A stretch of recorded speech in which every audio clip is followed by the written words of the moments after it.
Webinar में उनका स्वागत करता हूं। आज मैं सर का बहुत आभारी हूं जिन्होंने हमें अपना कीमती समय दिया और मैं आप सबसे अनुरोध करता अगर यह सेमिनार हमारा फिजिकल होता तो खड़े होकर या तालियों के साथ हम सर का स्वागत करते, पर इस वर्चुअल मोड का फायदा उठाते हुए मैं आप सबसे अनुरोध करूंगा कि हम सर का स्वागत चैट बॉक्स के माध्यम से भी कर सकते हैं। तो आप सभी का इस वेबिनार में स्वागत है। सर का खास तौर पे स्वागत है। जय हिंद, जय ICI. Thank you so much, Ajay Dhingra sir, for your welcome words. Even everyone is so excited to attend this webinar by so experienced and learned speaker, none other than Ved sir. Now, by not taking much time, I would like to right away call upon our honorable speaker Ved Jain sir for enlightening us all the amendments that have taken place in the recent budget 2021. Over to you, Ved sir. Thank you, Shivaji, or thank you, Ajay ji. All my dear friends from Rohtak. First request, please. I think you can switch on your camera. I can see because Rohtak में अगर ये पता नहीं लगा कौन-कौन बैठे हैं, क्या-क्या देख रहे हैं, कैमरा जरूर ऑन कर दें, unmute कर लें. So I can see कि कौन-कौन दोस्त बैठे हैं, कहाँ बैठे हैं, क्या I believe सब आप रोहतक से ज्वाइन कर रहे हैं, बहुत सारे लोग. जी सर. धिंगरा जी का मैसेज आया था मुझे शायद 3-4 दिन पहले कि भाई प्रोग्राम रखना है रोहतक के लिए, तो मैंने कहा रोहतक का मना करना बड़ा मुश्किल है. एक ही चीज कही थी, मैंने फिजिकली आना मुश्किल है, लेकिन जूम पे करने में मुझे कोई दिक्कत नहीं होगी विजुअल करने में. तो he was kind enough to agree with my suggestion कि भाई ये कर लेते हैं, जूम पे कर लेते हैं. तो it is good idea which has been done. और आप सब आई थिंक घर पे या घर से ही देख रहे होंगे, आज सब बैठे पहुंच गए होंगे रोहतक, बहुत सारे लोग. वैसे तो आज वर्किंग डे है, थर्सडे भी वर्किंग डे. एक मेरी रिक्वेस्ट है, सभी के कैमरे बहुत ऑफ हैं. सुनील गुप्ता जी, सचिन अरोड़ा जी, सबके कैमरे क्यों ऑफ हैं ये मुझे समझ में नहीं आ रहा है. कैमरे के पता तो लगे क्या क्या देख रहे हैं आप, कहाँ बैठे हैं. और रोहतक को मुझे देखे बहुत दिन हो गए, और फिजिकल मीटिंग हो जाती थी तो इस बहाने जाना तो मिलता था जाने के लिए रोहतक के लिए. Good evening, friends. I'm very happy to be here amongst all of you to deliver a talk, and that too for all members of the Rohtak branch. And I have requested Ajay ji to send invitation to others branches of the particularly Haryana, Hisar, Panipat, Karnal, etc. I believe he would have sent a message to all these issues. And I can see you presence in a large number. और क्योंकि आज budget की बात करनी है, budget पे direct taxes की बात करनी है. बजट तो अब लगभग 3 दिन पुराना तो हो गया. 1 तारीख को आया था, 4 तारीख हो गई है, और 1 बजे खत्म हुआ तो अब 7 बजने 6 साढ़े 6 बजने वाले हैं. आप सबने बजट को देखा होगा, जब मैडम फाइनेंस मिनिस्टर टीवी पे प्रेजेंट कर रही थी, बाद में इलेक्ट्रॉनिक मीडिया पे, टीवी पे बहुत डिबेट आई, न्यूज़पेपर में भी बहुत चर्चा चल रही है. लेकिन एक बात जो आपने शायद बजट के बारे में नोटिस की होगी, हमारा जो डिस्कशन है ध्यान रखना नॉन पॉलिटिकल और बेसिकली प्रोफेशनल है, क्योंकि हमें as a professional we have to understand plus minus etcetera. तो जहाँ किसी की तारीफ की जाए या किसी का क्रिटिसाइज किया जाए, उसका मतलब ये नहीं है कि हम कोई पॉलिटिकल वो है, लेकिन आइडिया ये है कि समझने के लिए. एक बजट आपने देखा होगा इस बजट के बारे में कि जो बजट आने के बाद तारीफ सभी ने की है, ताड़ियां खूब बजी हैं, और सभी ने कहा कि बहुत अच्छा, देश की इकोनॉमी के लिए बहुत अच्छा बजट है, अच्छी वर्किंग की है.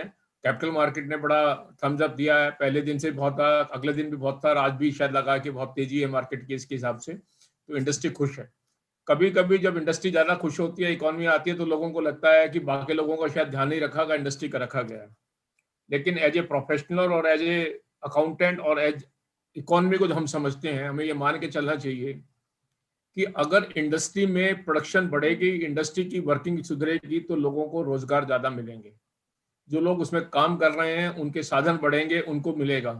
अगर इंडस्ट्री में कोई तकलीफ आएगी तो लोगों को साधन नहीं मिलेंगे, रोजगार नहीं मिलेंगे, पैसे नहीं मिलेंगे. तो जब इकोनॉमी को प्रॉप अप करना है तो इंडस्ट्री को और बिजनेस को प्रॉप अप करना पड़ेगा, क्योंकि ग्रोथ उसी से आएगी और अल्टीमेटली पैसे वहीं से बढ़ेंगे. तो ये कभी कभी विचार आते हैं कि नहीं इसको बेनिफिट हो गया है. मेरा ऐसा मानना है कि अगर इंडस्ट्री के हाथ में कुछ पैसे ज्यादा आते हैं तो इंडस्ट्री वाला अल्टीमेटली उसको इन्वेस्ट करेगा, कहीं ना कहीं करेगा. बैंक में भी डिपॉजिट रखेगा तो बैंक लोन देगा, कोई निवेश करेगा तो उसमें उसको इंडस्ट्री को बेनिफिट होगा, कहीं ना कहीं काम करेंगे, जॉब क्रिएट करेंगे. 2020-21 का साल एक अपने आप में बहुत मुश्किल साल था, और पेंडेमिक था। जब फाइनेंस मिनिस्टर ने 1 फरवरी 2020 को प्रेजेंट बजट किया था, शायद उसने सोचा नहीं होगा उन्होंने कि 2020-21 में क्या होने वाला है और किस तरह की मुश्किल आने वाली है। अच्छी खासी मुश्किल, 3 महीने लगभग देश बंद रहा, उसके बाद लॉकडाउन खुलने के बाद भी आहिस्ता आहिस्ता रिकवरी है। अभी भी इकॉनमी पूरी तरह से नहीं खुली है। एविएशन है, होटल इंडस्ट्री है, हॉस्पिटलिटी है, ट्रेवल है, उसके ऊपर बहुत बड़े चैलेंजेस इकॉनमी के ऊपर बने हुए हैं अभी भी। बट स्टिल जो बजट में जो चैलेंज था सबको कि लगा कि क्या मिलेगा क्या नहीं मिलेगा। बहुत लोगों को उम्मीदें थी कि इंडस्ट्री को क्या मिलेगा, इन्वेस्टमेंट का क्या होगा, बैंकिंग का क्या होगा, एग्रीकल्चर का क्या होगा, हेल्थ का क्या होगा, एजुकेशन का क्या होगा। और फाइनेंस मिनिस्टर ने जब 11 बजे से अनाउंसमेंट करनी शुरू करी तो 12 साढ़े 12 बजे तक 1-1.5 घंटे तक उन्होंने सभी को पैसे दिए, सभी को डिस्ट्रीब्यूट किया, सभी एरिया को एडजस्ट किया। सभी लोगों की उम्मीदें खरी उतरी, लेकिन एक उम्मीद किसी की भी खरी नहीं उतरी। और एक चीज पे ऐसी जो उम्मीद थी, जो जब सब लोगों को उम्मीद थी और लगा कि ये होगा ही होगा, और सबको उम्मीद थी और सबको उसके बारे में नहीं उतरी, वो उम्मीद खरी हुई, लेकिन निराशा किसी को नहीं हुई उससे। अब आप सोचेंगे वो क्या उम्मीद थी?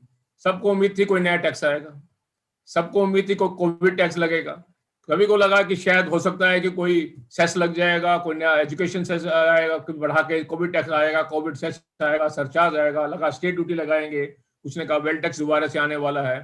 तो बहुत सारी बातें लोगों को लगा कि भाई ये तो ऐसा लग रहा है कि बड़ा मुश्किल काम होने वाला है और इसका होगा क्या आज के बारे में। शिवाजी, मेरी वॉइस और मेरी पिक्चर क्लियर है ना सभी को? Sir, it's perfectly clear, sir. It's loud and clear. हाँ, दैट साइड में तो उसमें लगा लोगों को कि भाई क्या होगा, लेकिन उसने मतलब इस बात पे निराश नहीं किया, लोगों की उम्मीदों को, जो उम्मीद थी उसको नहीं मीट आउट किया। और बड़ी प्लीजेंट सरप्राइज था लोगों को, बजट नहीं आया। आपने देखा होगा कि कैसे किया और कैसे किया हैंडल। अब आप देखिए, as a before I come to direct taxes, कुछ फिगर्स समझ लेनी जरूरी होती हैं। 2020-21 का जब बजट आया था तो देश का खर्चा 30 लाख करोड़ रुपए का रखा गया था कि टोटल खर्चा 30 लाख करोड़ का होगा। उसमें ये माना गया था लगभग 22 लाख करोड़ रुपए आएगा टैक्स से या बाकी डिसइन्वेस्टमेंट या डिविडेंड वगैरह सरकार को जो मिलता है, और लगभग 8 लाख यानी 7,96,000 करोड़ रुपए का लगभग ये माना गया था कि ये उधार लेगी सरकार। और क्योंकि हमारी जीडीपी उस समय अंदाजा कि 210 लाख 12 लाख करोड़ होगी, तो ये अंदाजा लगाया गया कि ये जीडीपी लगभग 3.5% का डेफिसिट हमारा रहेगा। लेकिन हुआ क्या? 2020-21 की आंकड़े जो आपको बता रहे हैं, सरकार ने 30 लाख की जगह 34,50,000 करोड़ रुपए का खर्चा किया, और इस खर्चे में 16 लाख करोड़ रुपए ही जो 22 लाख करोड़ की उम्मीद की थी वो आए, और सरकार ने 18 लाख करोड़ रुपए की बोरोइंग की है। यानी कि 8 लाख के बदले में 18 लाख करोड़ की बोरोइंग की है। और 18 लाख करोड़ की बोरोइंग को, जबकि क्योंकि जीडीपी जो 212 लाख करोड़ होना था वो 194 लाख करोड़ घट गया, तो 9.5% का फिस्कल डेफिसिट आया। और इस बजट को बनाने में उन्होंने बहुत ट्रांसपेरेंसी, ऑनेस्टी और वो क्लीनलीनेस की है जो शायद पिछले कुछ वर्षों में कभी नहीं हुई थी। जितनी हम ऑफ बैलेंस शीट आइटम समझते हैं ना अकाउंटेंसी में कि बहुत सारी balance sheet of balance sheet item होती हैं, उन सब का समावेश कर दिया इस बजट के अंदर। फूड कॉर्पोरेशन ऑफ इंडिया को जो लोन लेते, बोरोइंग करते थे, उस पैसे को ये दिखाते नहीं थे बजट में, वो भी दिखा दिया गया है। यानी कि इतना क्लीन बजट, जिसमें उन्होंने कहा कोविड होने की वजह से पूरा हिट लिया बजट के ऊपर। And she said my expenditure has been 34 lakh crore rupees. I have been able to raise resources only up to 16 lakh crore rupees. जो लास्ट ईयर वाले बजट के अंदर 20 लाख करोड़ रुपए का टैक्स का कलेक्शन था, वो 15 लाख करोड़ रुपए पे रह गया जाके घट के। इनकम टैक्स का जो 12 लाख करोड़ का कलेक्शन था वो 9 लाख करोड़ के ऊपर रह गया। जीएसटी का कलेक्शन जो 6,90,000 करोड़ रुपए होना था वो 5,05,000 10,000 करोड़ रुपए रह गया। तो she has cleaned it everyone. और कोई भी आदमी ऐसी स्थिति में होता तो शायद ये मुश्किल होता कि इतना बड़ा हार्श और इतना बोल्ड डिसीजन लेना बड़ा मुश्किल होता है बजट के लिए। Now she has not gone cowed down by this data of 21-22 because of the reality. Sorry, 2021. 21-22 also she had taken a very bold step. She has not reduced the expenditure. She said my expenditure in the next year is going to be 34,83,000 crore rupees.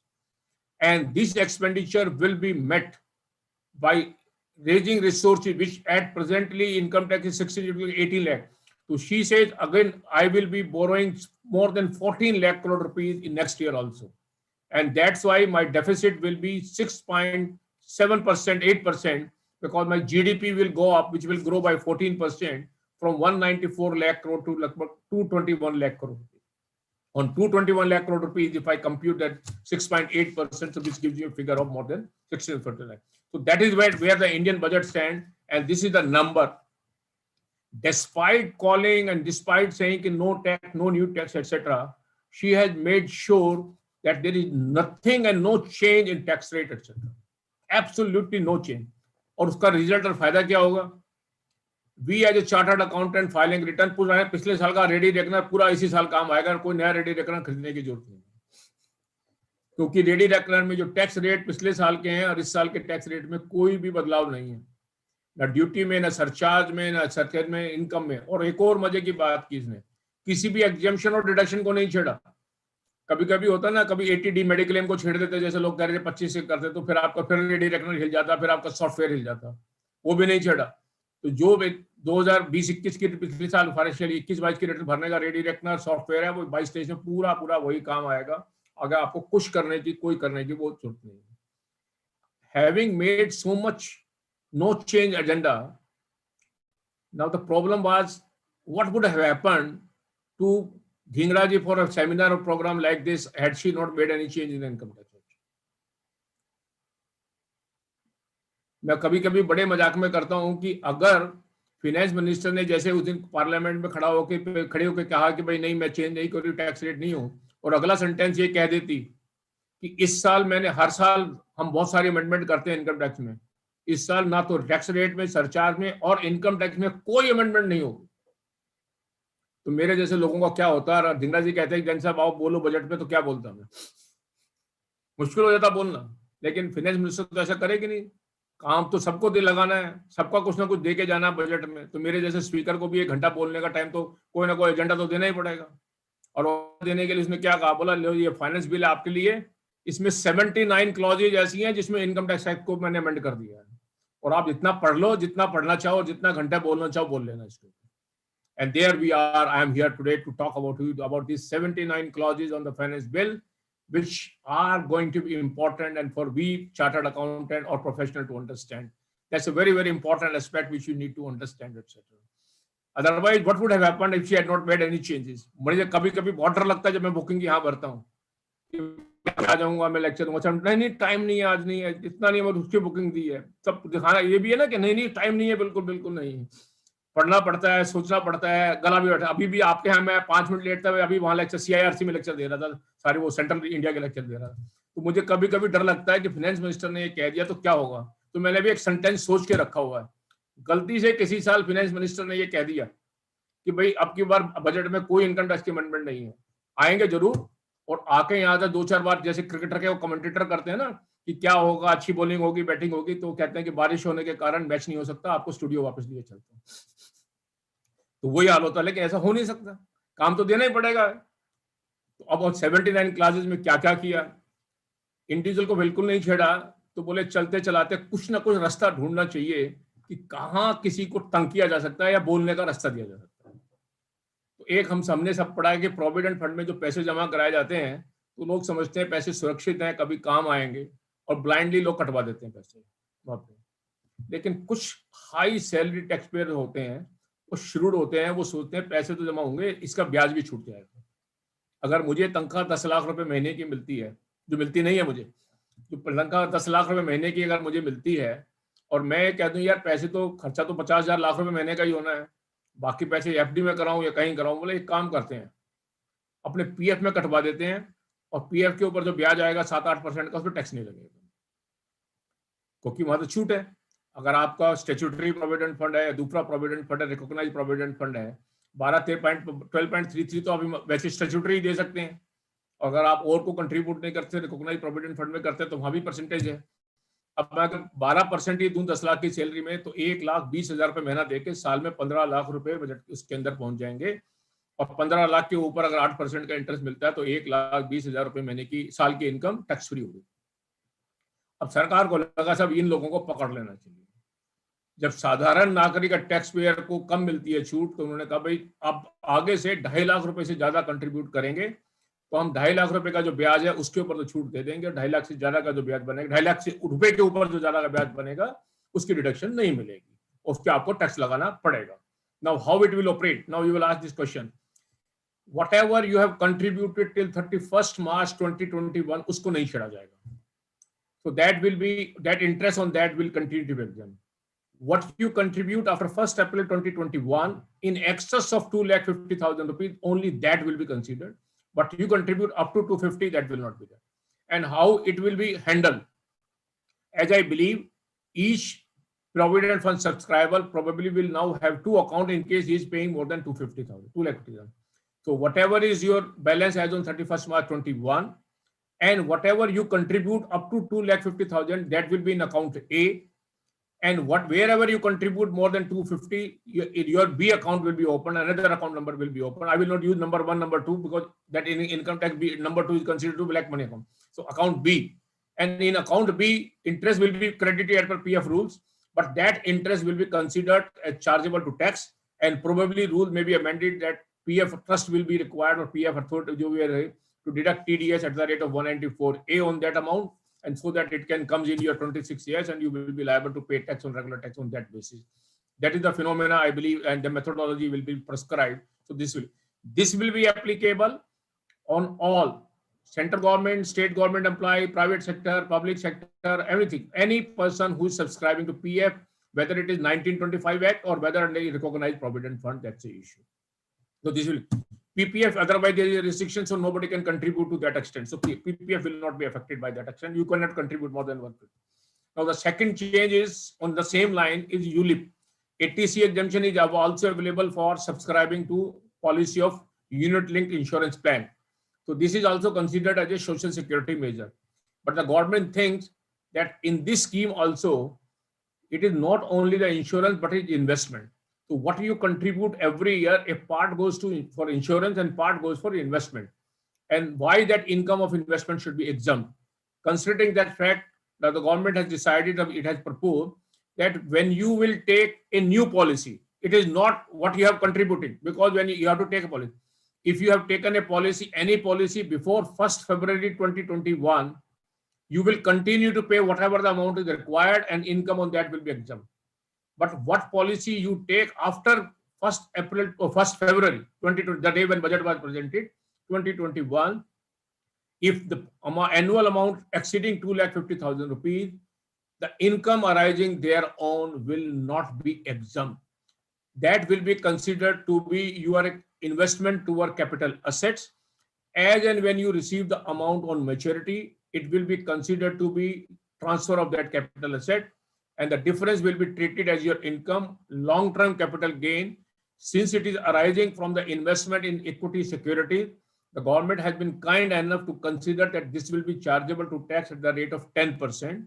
Accordingly, amendment has been made in section 112A to provide that this ULIP gain will be chargeable to tax at the rate of 10%. So amendment has been made for ULIP in section 1010D, which is exemption will not be available beyond investment of 2,50,000 in a year. Amendment has been made in section 48, how to compute capital asset. Amendment has been made in section 112A, another corresponding amendment for this purpose. So these are the two changes which are going to affect the individual. The third change for the individual, which she has announced, I think in the month of November, for LTC scheme. Now the act has been proposal in the act under section 10(5), where LTC is exempt under the prescribed mode. So it has been stated that in case you fulfill the criteria that you have not availed the LTC, their employer has a scheme whereby employee is eligible for LTC scheme. And instead of availing this LTC scheme, you have made purchases before 31st March 2021. These purchases are of item where GST rate is 12% or more. Then 1/3 of the same will be eligible for deduction, subject to 36,000 rupees per family member. So this is a change on LTC. I don't want to spend much time because much has come earlier on that issue, so I will not have to spend. These are the three changes which are going to affect individual income for the next year, that working which we have to do it. Another change which I may just discuss here is, you will all recall that there is a provision which was introduced 80EA about interest on affordable housing. Affordable housing here means a flat or proper residential unit up to a value of rupees 45 lakh rupees. If you take a loan, that scheme was supposed to expire before 31st March 2021. Exemption is of rupees 1,50,000 rupees interest. Now, this is being extended. If you avail a loan up to 31st March 2022, 1 year more, you can still get an exemption of 1,50,000 rupees as interest under Section 80 EEA.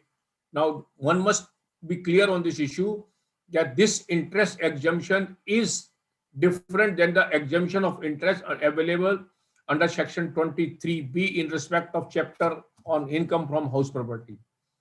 Under 23B also, in case there is a residential property, if you are self-occupied, then you are paying any loan interest on the loan borrowed for acquisition of that residential property, deduction up to rupees 2 lakh is allowed. During the construction period, deduction is not allowed, but whatever the interest you have incurred, that is allowed as 1/5 in the 5 next years as a deduction. But in 80 EA, the moment you take loan and you start paying interest, from that day onward, interest is exemption is allowed, deduction is allowed. But one need to be clear, once you have claimed the interest deduction under EAA, that interest you cannot claim a double deduction in 23B. But later on, once your house has been occupied and there, and you are paying interest of say more than 1,50,000 rupees, then you can claim 150 in 80 EA, and balance you can claim under Section 23B. But looking to the 45 lakh rupees ceiling, I don't think many people can claim the double deduction. That's the idea which is there on that part. This is one area. Another area is for certain class of senior citizen, which we call specified senior citizen, who are 75 years or more of age during the previous year, meaning that at any day on the previous year. For them, the scheme is that they need not file the return if they fulfill 3 conditions. 1, they have a pension and that pension get credited to the bank account. You have an interest income from that bank only, and they do not have any other income or they do not have any other bank account. If that be so, they need to intimate to the bank, and the bank, on the basis of the pension which they have been receiving in their bank and the interest which the bank is paying, will deduct tax as per the normal rate, not at 10%, 194 on interest, etc. And that bank will have an obligation under Section 194P to deduct TDS. And in such cases, that senior citizen will not be required to file the return under Section 139(1). I am of the view, frankly, that these conditions are too stringent and too narrow. No senior citizen could fall in this category. To expect that a senior citizen who is receiving a pension and who has some interest income will not be having some other income like interest or for a mutual fund or dividend or some other rental or small LC, or maybe having a bank account at other places, will be very, very difficult, I believe. Now, what we are assuming is that such senior citizen should deal with only one bank, earn lesser amount on the deposit with the bank, and should not deal with any other agency, etc. I believe that's not correct. I am of the view it is a beginning, maybe a good beginning, but in the years to come, this scope may be expanded. I am of the view, frankly speaking, I think the amendment should have been, in case such senior citizen has income from other places like dividend, mutual fund, etc., he will file a declaration with the bank that this is my dividend income and this is my mutual fund income. Based on that, bank will deduct TDS or tax at source, taking all income into account, and then obviously will file the return and they will exemption. Second part was, in the case of senior citizen, bank interest up to 50,000 rupees is exempt under Section 80 TTA, if I'm correct on that part. I was of the view that looking to the fact now dividend income has become taxable in the hands of the individual now because shareholder itself. So there is a need to amend this 80 TTA provision where 10,000 rupees is given to other than senior citizen and 50,000 to senior citizen. That interest, bank interest plus dividend income. No enhancement, but dividend income, small event, 5,000 for 2,000, 3,000 in dividend income. So nobody will be required to keep a track, and up to 50,000 rupees should be exempt. So that would have been a good idea to keep it. When we say bank interest is exempt up to 50,000 in senior citizen and another 10,000 rupees, there is no reason interest and dividend both should have been clubbed together. So these are the few changes which are reflecting and which are maybe concerning about what we call an individual, etc. Now, switching over from individual, let me go to some charitable trust, and you may be dealing with some of the education institution, etc. Small school, college, etc. Now, at present, if there is a what we call charitable trust or institution, any person, which is solely engaged in educational activities, and is not for profit motive, then and its gross receipt do not exceed rupees 1 crore, then its income is exempt and it is not required to obtain any registration, etc. under section 1023C. And its income is earned. Same benefit is available in respect of hospital medical activities also. If there is a charitable trust or institution which is solely engaged in this providing medical relief, etc., and it does not have profit motive, which is for non-profit NGO time, then and its receipts, gross receipts are 1 crore, not exceeding 1 crore rupees, then its income is also exempt of profit. And there is no other obligation to be fulfilled by such type of uh, sorry, education institution and hospital, etc.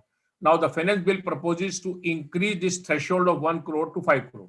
So meaning thereby any trust which is running education institution, school, college, etc., if its gross receipt is up to 5 crore rupees and there is no other activity and it is not for profit motive, then its income will be exempt and it will not be required to seek approval from the DG exemption, etc., year after year. Same will be regarding the hospital activity, etc. So this is a good move because this will encourage and I think lesser the burden on many charitable trusts which are running school, hospital, etc. My suggestion in this regard earlier was that 1 crore was a too lowest threshold, but looking to the 5 crore, this 5 crore is per trust per institution. So in case any trust or institution is running more than school and college, the better idea is to have a separate trust or separate institution. So that 5 crore is per trust per institution. So there is a one trust, say ABC Trust. It is running a school in say in one particular locality. It is running another school in another locality. Now both exceed 5 crore rupees. The idea will be instead of running these two in the one trust, etc., to run into separate institution, to create a separate trust and to run it separately. Maybe with the same constitution, it doesn't matter, but separate trustee and separate working, then the exemption will be there and no obligation will be required. That's a good move and which will work out. Now, when this is a small concession given for improving working and I believe giving pain relief, some pain relief to the NGO, there is another change, three changes which have been made which are crucial. One, we all know under section 1023C, as on date, if I receive any voluntary contribution and the donor says that it is meant towards corpus, that is exempt and that is not considered and there is no obligation how to spend and I can keep the money with myself. Similarly, under section 11(1)(d), charitable trust institution receiving voluntary contribution with the direction that this will form part of the corpus is exempt. Now the law is being amended that in case you receive such voluntary contribution towards corpus, you need to keep it separately, keep it invested in one of the mode prescribed under section 11(5), and anything you spend out of it will not be considered charitable purposes. However, as and when you recoup this, what we call the corpus, out of your future income, in the year in which you recoup it out of the future income, that will be considered to be an application of the income. So this is one change. Same will be regarding the loan. If a charitable trust or institution takes a loan, in the year in which it takes a loan and applies it for charitable purposes, that will not be considered to be an application. However, whenever you will repay the loan, whether by installment or interest, to the extent you repay along with the interest will be considered to be an application of income toward charitable purposes. Exemption to that extent will be allowed in that year. This is to avoid double deduction. People used to claim in the year in which you take the loan and when you repay the loan, again, you said it is an application of income on that part. And the third change is that carry forward of excess of expenditure over income will not be allowed in the case of a charitable trust. So there have been few judgments in the past also, and rightly so, that in case you incur an expenditure in any year which is more than the income of that year, you can carry forward that excess expenditure in the subsequent year to claim that expenditure as part of the 85% requirement. Just take an example.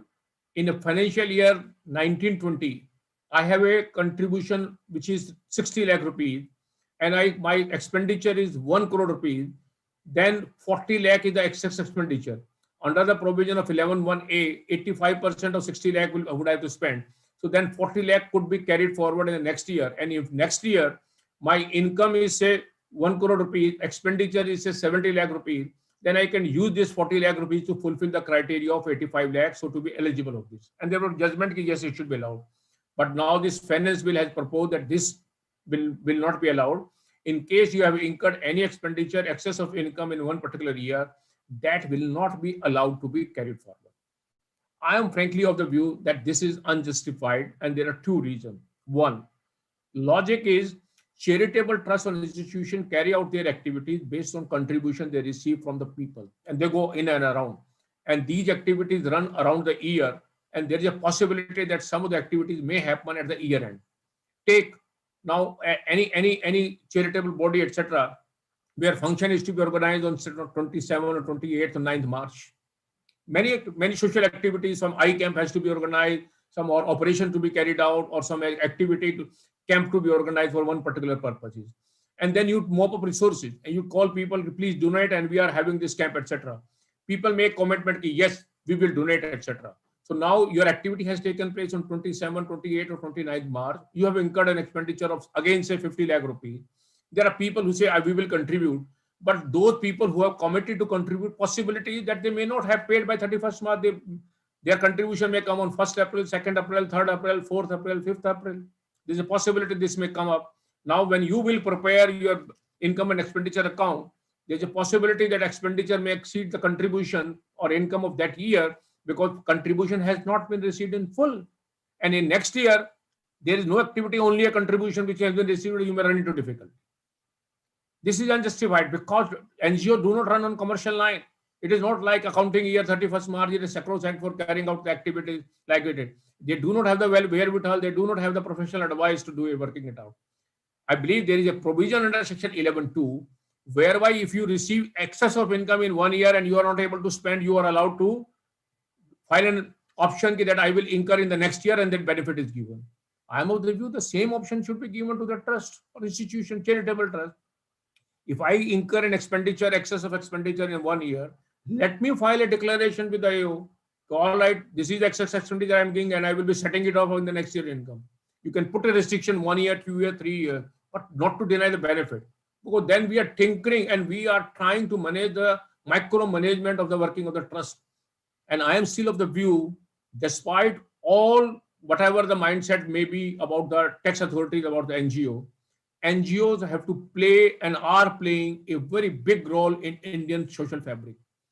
Despite all government support for social welfare measure, I am still of the opinion NGOs are rendering valuable service to the society, coming to the help of every people of the society immediately at the need of the hour and to meet the real crisis. Year 2021 is an example in itself. There was a lockdown all of a sudden on 23rd March 2020. People were without food, people were without money, without shelter.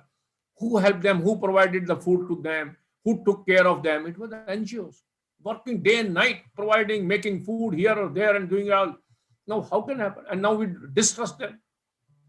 Raising a contribution, raising resources, how they were doing it.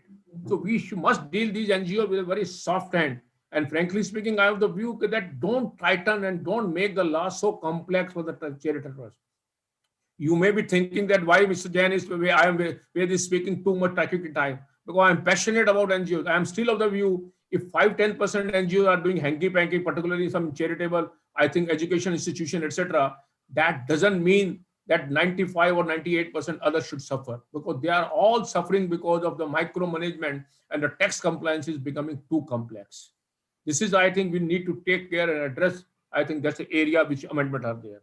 Now, moving forward, having dealt with the all but what say personal taxation and the charitable organization, etc., now we need to move to some few amendment, 3, I believe, major amendment in the which may affect your business income computation.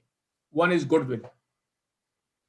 Goodwill was considered to be an eligible intangible asset for depreciation. If I'm correct, till 1998, depreciation was allowed under section 32(1) in respect of tangible assets only, which included buildings, plant and furniture, etc. Amendment was made where intangible assets were included, which were knowledge, know-how, patent, etc. These were also considered. And the word used was any other asset of similar nature. a dispute has arisen whether any other asset of similar nature will include goodwill or not.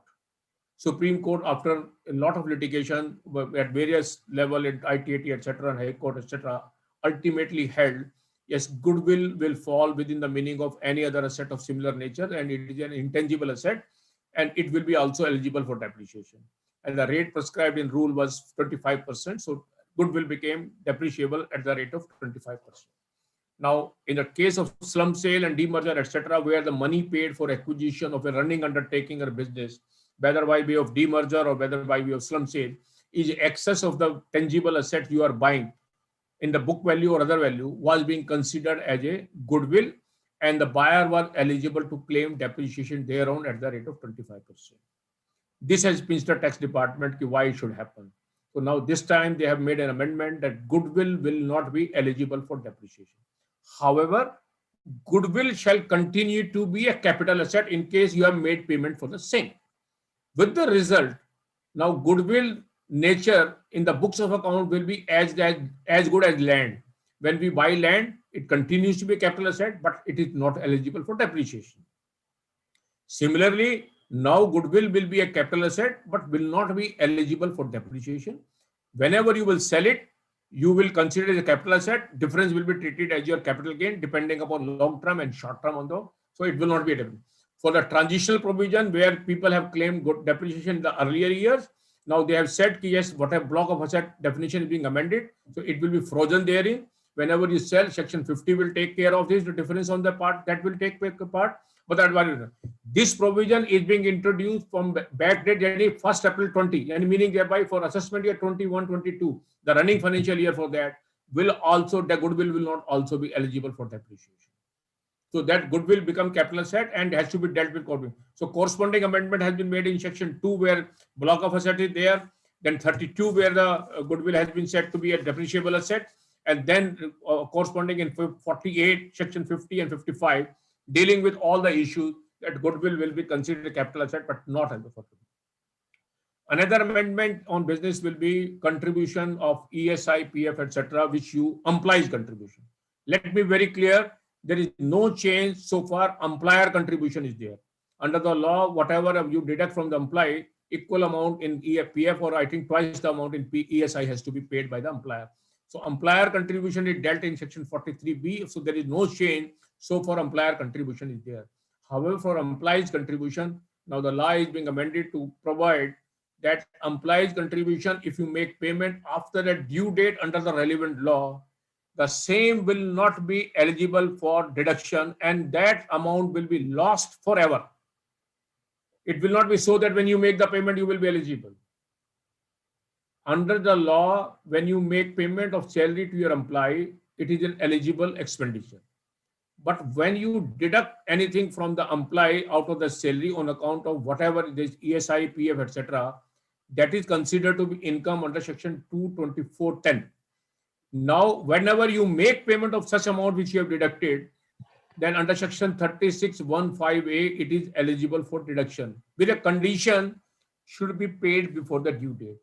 Now, a statutory backing is being given to this due date, overruling the various judgment of various High Court and even the Supreme Court which has approved this judgment, that section 36(1)(5)(a) need to be interpreted in line with the section 43B, where employer contribution is eligible for deduction in case you have made the payment before the due date of filing return. 36(1)(5)(a) should be the same dealt with. But now the law has been amended, it will not be. And the explanation given is, when you deduct something from employees, if you don't pay, it hurts the employees. He is not able to claim it. I have a strong view on that point. If there is a delay for 1 month, 1 day, and you will not give me exemption, then it is an incentive to me not to pay at all in future also. On the contrary, if you say there is a delay and if you make the payment before the due date of filing the return, then you will be eligible. It will encourage to make the payment. Secondly, even in case you believe that SSC makes intentional default, then there are enough stringent and enforcement provision under PF Act and ESI Act. If I make delay, there is an interest, there is a penalty under both the Act. PF Act is so stringent, your prosecution can happen. I do not know why we want to use this type of provision in income tax to make the law more complex. The law should be very simple. I do agree, but in case you perpetuate not paying, then you should not be eligible for deduction. But in case it is a small delay here or there, but you make the payment before the due date of filing return, you should be eligible for deduction. And I may say so here in my seminar, which I have been saying in 43B earlier and 40A earlier.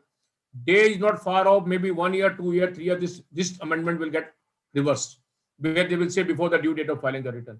All we require is that it should pinch somebody someday while making the budget, and he will say, no, why it can happen 1 day delay or 2 day delay, we should go ahead for whatever.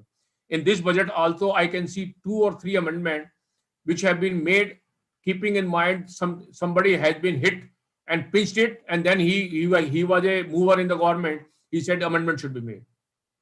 That is what I can see in some of the amendments which have come up in this budget also. Another amendment is regarding section 43CA and 56(2)(10). We all know, as a developer, if you sell a property which is at a value less than the circle rate value or stamp duty rate, then difference is treated as your income. For the purpose of sale, circle rate is considered to be the sale value. And similarly, if you buy a property at a value less than the circle rate, then the difference is treated as your income from other sources. Now, earlier the Finance Act has proposed 5% grace in the circle rate value and the actual rate. It was increased to 10%, and now it is proposed in the mini budget presented in November, not budget but press release, that after on 12th November, that in case there is a developer and he sells a residential unit, and the value of that residential unit is less than 2 crore, not more than 2 crore rupees, then the difference can be 20%. Then there will be no addition. That value will be considered for the purpose of 43C in the hand of developer, and same will be 56(2)(10). Now the finance bill has proposed to give a statutory amendment, and this will also be effective for the last year, assessment year 2021-22. But such sale should have happened between 12th November 2020 to 30th June 2021. So this window is available only for this short period. I pose a question: why this exemption is being given? Considering the fact that due to COVID, there is a general decline in the real estate prices, and the builder and a person should not suffer. When we are agreeing that there is general decline in the selling price of the real estate, is it limited only to the original developer who is holding the inventory? Is it not applicable to other? If I have booked a flat, say in the year 19, for a value of 2 crore rupees, I have paid 2-3 installment, the flat is under construction, having paid 4 installment of say 10 lakh each, 40 lakh rupees. Today, I am not in a position to move further and make payment, and I want to sell that flat now, and there is no buyer in the market, and value has gone down from 2 crore to 1 crore 60 lakh or 70 lakh rupees. But if I say no, you have to sell at circle rate, otherwise I will charge you. Who will buy me circle rate? Because builder is giving at a less than 20% rate. He is eligible, but if I want to transfer it, I don't do. This is not a realistic law. This is not equitable that way. When we agree 20% across the board should be available, whatever you do, yes, circle rate. We agree, yes, COVID has affected the real estate market, considering that the circle rates are higher, though the state government should reduce the circle rate. But in case the income tax is meant for its purpose, to avoid black money, either you agree that the real estate prices have really gone down, then you give a 20% concession. If you don't agree, then you don't give it. But once you have agreed to give a concession, give it across the board, not to say only developer for a new residential unit. That is a discrimination and not understanding the real problem and the real issue which is affecting. That's another challenge which has been affected on that part. Having said so about this income, etc., business, etc., few things about the profession. We all know tax audit was introduced way back in 1984. The threshold at the time when the finance bill was proposed by the then finance minister, Mr. Pranab Mukherjee, was 20 lakh. After the introduction of the budget, there was a lot of hue and cry, and before the bill was passed, this threshold was increased from 20 lakh to 40 lakh. So originally from 1984, when we started doing tax audit, this amount was fixed at 40 lakh rupees, which were later on increased to 60 lakh, then to 1 crore, and then to 2 crore and 5 crore for those business assessees whose gross receipt turnover does not exceed 5 crore rupees and transaction in cash are not more than 5%. That was the, I believe, threshold. Now, this finance bill proposes to increase this threshold from 5 crore to 10 crore. With the result, and the government idea is, in case a SSC is carrying on all its activities through RTGS, banking, etc., and for less than 5% transaction are in cash, so there is a lesser possibility of any leakage, and the audit trail being available in form of AIR 26AS, so there is no reason why we should get the accounts audited. I have two views on that. Frankly speaking, it is not only the transaction, the nature of transaction is also equally important. Whether it is capital and revenue, it is also important. It may be capital in one hand, it may be revenue in other hand. If I am a developer, when I make a sale of a real estate, it is a revenue item. But when I'm as home buyer or as an investor, if I buy that property, it is a capital. So there are various transactions and which may fall in that category. So audit, when it was introduced in 1984, has served a larger cause and purpose, ensuring that department need not carry out scrutiny assessment in all cases. They can do a random basis scrutiny assessment only, and compliance of various tax provision. The way Form 3CD has been expanded, and years after year, month after month, even after the start of the assessment year, the Form 3CD is amended, and obligation is put and duty is given to chartered accountant to verify and to upload that tax audit ribbon. So that was a cause which was being served. But somehow or the other, the government has thought fit to increase this threshold from 5 crore to 10 crore. I believe this will be a dampener to the profession, and it will reduce, I believe, some of the work. And I may just share with you, some of you may be knowing, the CBDT and the income tax website under Twitter has been sharing the data of return file, etc. And one of the data shared indicate roughly 27 to 28 lakh tax audits are carried out across India every year. 27, 28 lakh. That's a figure which is coming up. Now, if that is so, with this increase in from 5 crore to 10 crore, I am of the view at least 10-20% figure will go down, and it will affect our working, our professional work. Now, you will ask why I'm raising the voice here. Though the government may have said that we want to do ease of doing business for people who do transaction through checks, but one of the reasons we should not forget is because of the undue pressure which we built on the CBDT for extension of due date as and when the due date of filing audit report comes. I have been years after year looking after where as and when the due date of tax audit comes up, we people start writing letter, association, individual member, all our leaders start writing it. And I have been telling repeatedly that we are not sending good message to the board CBDT. They are really concerned that what people you are doing it. And this time on Twitter handle, I can see on the finance minister and the income tax, the way we have written and we have put it also. This is not good taste. I, as a past president, feel my responsibility to raise this point and to bring to all notice of all of you and all my professional colleagues. We should not be concerned with the extension of due date at all. Let the chamber, let the industry, let the taxpayer handle this also. When we go to the CBDT, when we meet those people, they say you are overworked and you create undue pressure. And this is the reason, one of the reasons why this ceiling threshold is being increased. We have been rendering valuable service to the nation and the society. From 1984 till date, we have brought so much transparency in filing of tax return. We ensure the taxpayer deduct TDS, the taxpayer does not indulge in loan or transaction which are in cash, etc. We ensure that everything is capital and revenue is identified and tax is paid correctly. But on this part, my humble request to all my colleagues here will be look to be a little bit odd on my part, and you when you're listening to me, when the due date comes, please don't say why we should be party to this extension. If there is some issue, let the institute leader then write a letter and take the tail. We always say, no issue is not being heard. We will write, we will file petition and all this issue. As a professional, we are not supposed to get involved in all these activities. I'm frankly of the view, maybe a little odd, and some of may not be liking to some of the.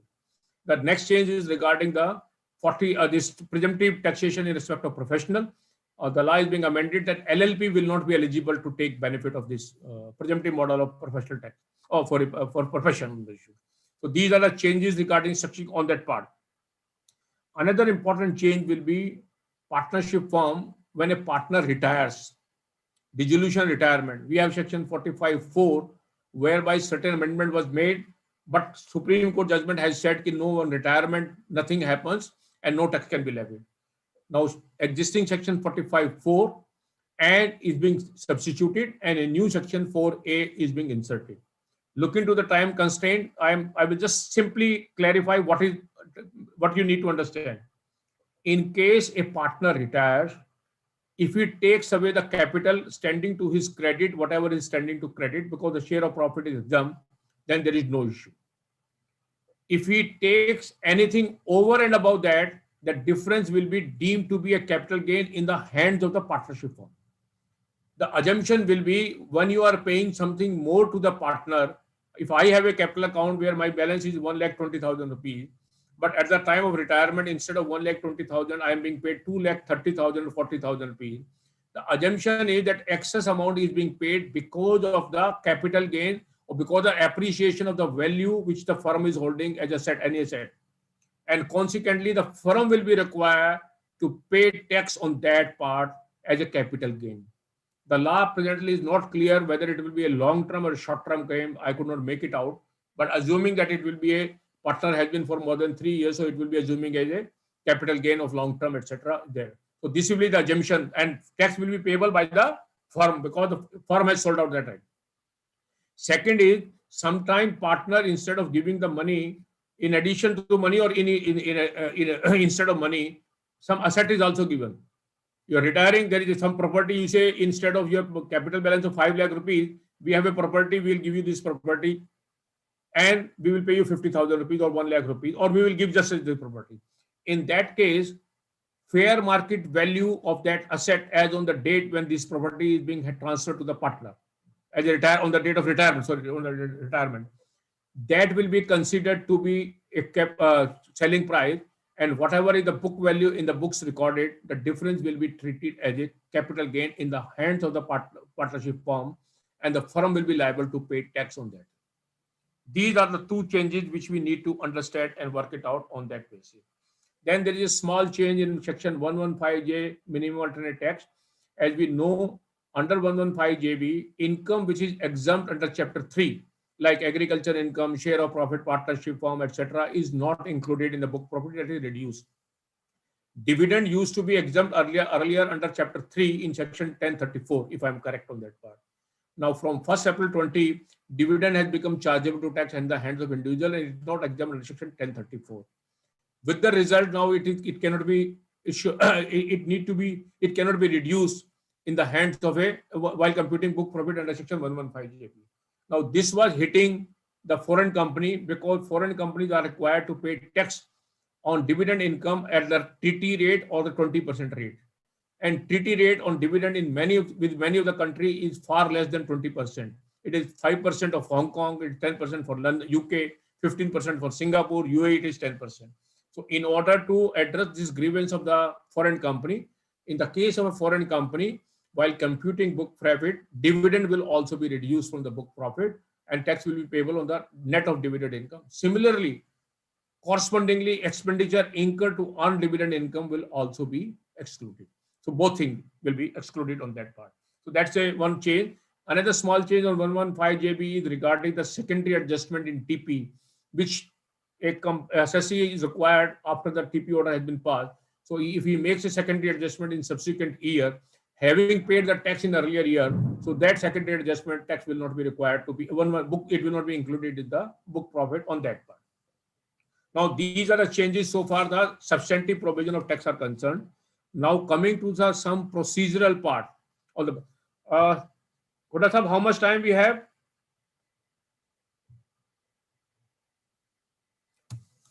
Can you hear me?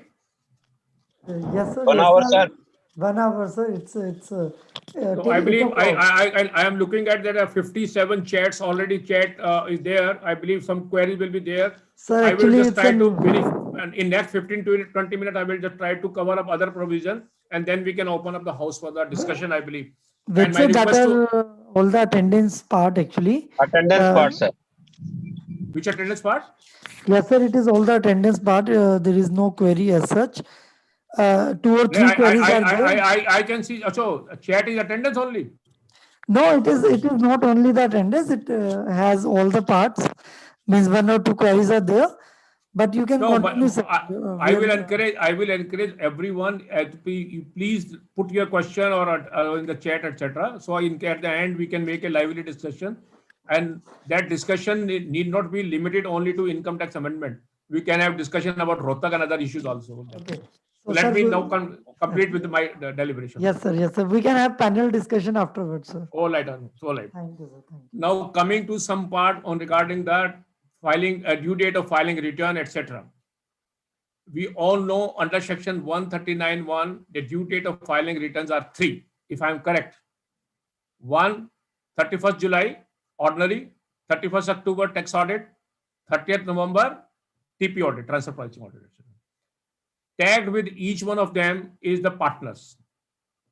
Now, under the Goa, when you are a partner in a firm, by your family law and domestic law of the Goans, the spouse is automatically have a right in the partner share of profit. So that whatever one partner receives, that goes 50-50 to both is your partner. Now, under the existing law, if a partner is there and that firm is required to get the accounts audited, the due date of the partner will also get tagged with that. But the due date of the spouse do not get tagged. Now, in order to remove this anomaly, now the act is being amended that in case of Goa, where the right is there to the spouse equivalent to the partner, her or his return due date will also be with that of the spouse. So meaning thereby, in case a husband is a partner in a partnership firm, it is not only the partnership firm, which date will be 31st October, not only the partner, but the spouse of that partner will also be due date will be 31st October. Another change which has been made about the due date, about date 139(1) due date is that as on date, when you carried out a TP audit, the due date get extended to 30th November. But when TP audit is required in respect of domestic transaction, the due date of partner does not get extended till 30th November. Now that remove that anomaly. Now, in case you are a partner in a partnership firm, and that partnership firm is required to get a TP audit done under the domestic law, which is under section, if you claim exemption like section 80IA, 80IB, 10AA, etc. So then domestic TP applicable is applicable. If you have to do that, then the due date of the partner of that firm will also be 30th November. 1 change, and you need to take notice of it. As I said, the due date of filing is 31st July, 31st October, and 30th November.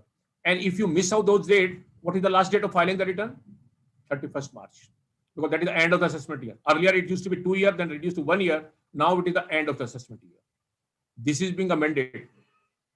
3 months is being reduced. Now the due date, in case you have missed out the date of filing the return, the last date for filing will be 31st December. तो जिन लोगों ने 31 जुलाई की date miss कर दी, वो 31 दिसंबर तक return file कर पाएंगे, 9 मार्च तक, और उसके बाद कभी नहीं कर पाएंगे. इसी तरह से जिनकी ड्यू डेट 31 अक्टूबर बनेगी, उनकी ड्यू डेट मिस हो गई तो उनको भी लास्ट डेट 31 दिसंबर होगी. और टीपी ऑडिट वालों की अगर आपने मिस कर दी 30 नवंबर की, तो उसकी डेट 31 दिसंबर होगी. उसके बाद कोई रिटर्न फाइल नहीं कर पाएगा. Same amendment is being made in section 139(5) for revision of return. आज की डेट में अभी जो अमेंडेड लॉ है, एक रिटर्न रिवाइज की जा सकती है before the end of the assessment year. अब ऐसा नहीं होगा, अब होगा 3 महीने बिफोर द असेसमेंट ईयर खत्म होने के, यानी 31 दिसंबर. आपने कोई रिटर्न भरी 31 जुलाई को, उसमें कोई गलती हो गई तो आपको 5 महीने मिलेंगे. आपने टैक्स ऑडिट की कोई रिटर्न भरी, इसकी ड्यू डेट 31 अक्टूबर की, तो आपको 2 महीने मिलेंगे रिवाइज करने के. और आपके टीपी का ऑडिट है 30 नवंबर का, तो आपको ड्यू डेट का 1 महीना मिलेगा सिर्फ रिवाइज करने. उसके बाद आप रिटर्न भी रिवाइज नहीं कर पाएंगे. That's a change, and the reason being is with the computerization where the need and you need to update yourself. लेकिन ये बात मान के चलनी पड़ेगी, जब डिपार्टमेंट आपके लिए टाइम घटा रहा है तो अपना भी टाइम घटा रहा है. आज की डेट में स्क्रूटनी का नोटिस इश्यू करने के लिए डिपार्टमेंट के पास साल बंद होने के बाद 6 महीने का पीरियड है. 6 months from the end of the financial year in which the return is filed. Now department is proposing to reduce this period to 3 months.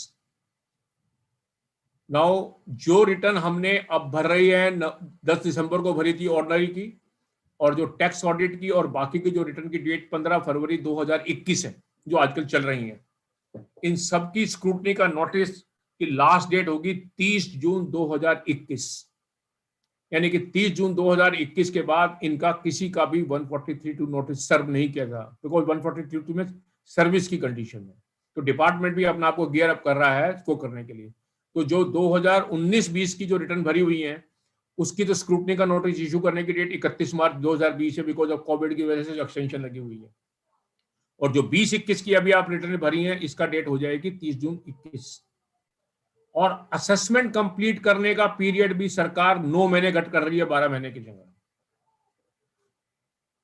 और ये एप्लीकेबल जो ये स्क्रूटनी का पीरियड, जो असेसमेंट कंप्लीट करने का पीरियड 12 से 9 महीने का घटा रहा है, ये असेसमेंट ईयर से रेलिवेंट कर दिया। जो 21-22 की रिटर्न भरेंगे उसके ऊपर ये एप्लीकेबल होगा।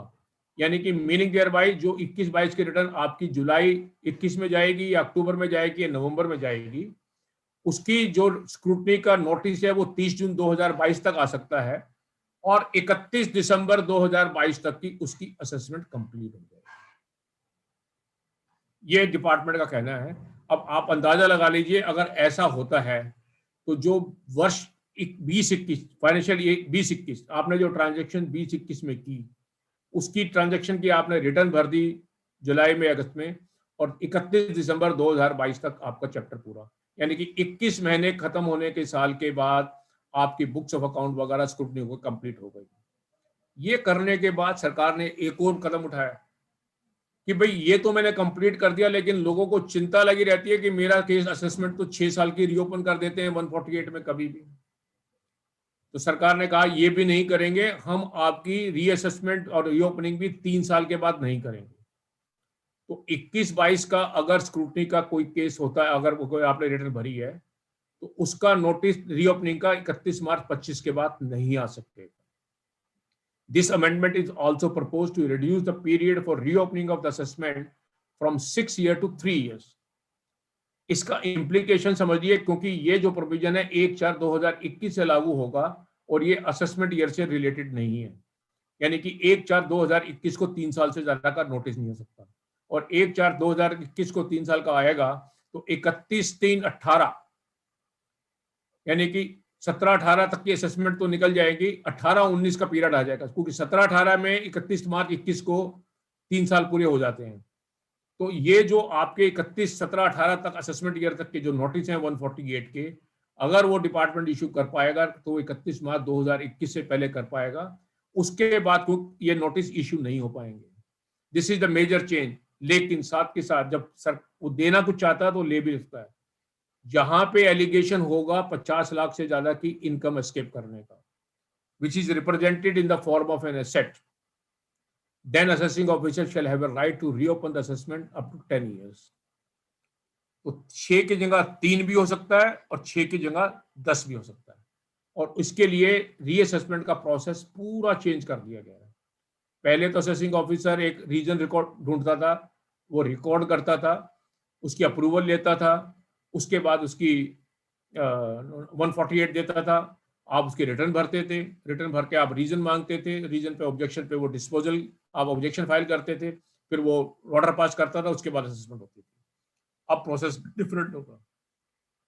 जब उसको इंफॉर्मेशन मिलेगी, जो इंफॉर्मेशन है उसको रीजन रिकॉर्ड करने की जरूरत नहीं है। अब जो इंफॉर्मेशन है वो डिपार्टमेंट की जो का कहना है रिस्क मैनेजमेंट स्ट्रेटजी से जो कंप्यूटर से डाटा से निकल कर आएगी, या जहां C&AG ने आपकी असेसमेंट के बारे में कोई सवाल उठा दिया रिकॉर्ड को देखते हुए कि इनकम निकल के रह गई है, वहां असेसिंग ऑफिसर उसके बेसिस पे अपनी इंक्वायरी कर लेगा।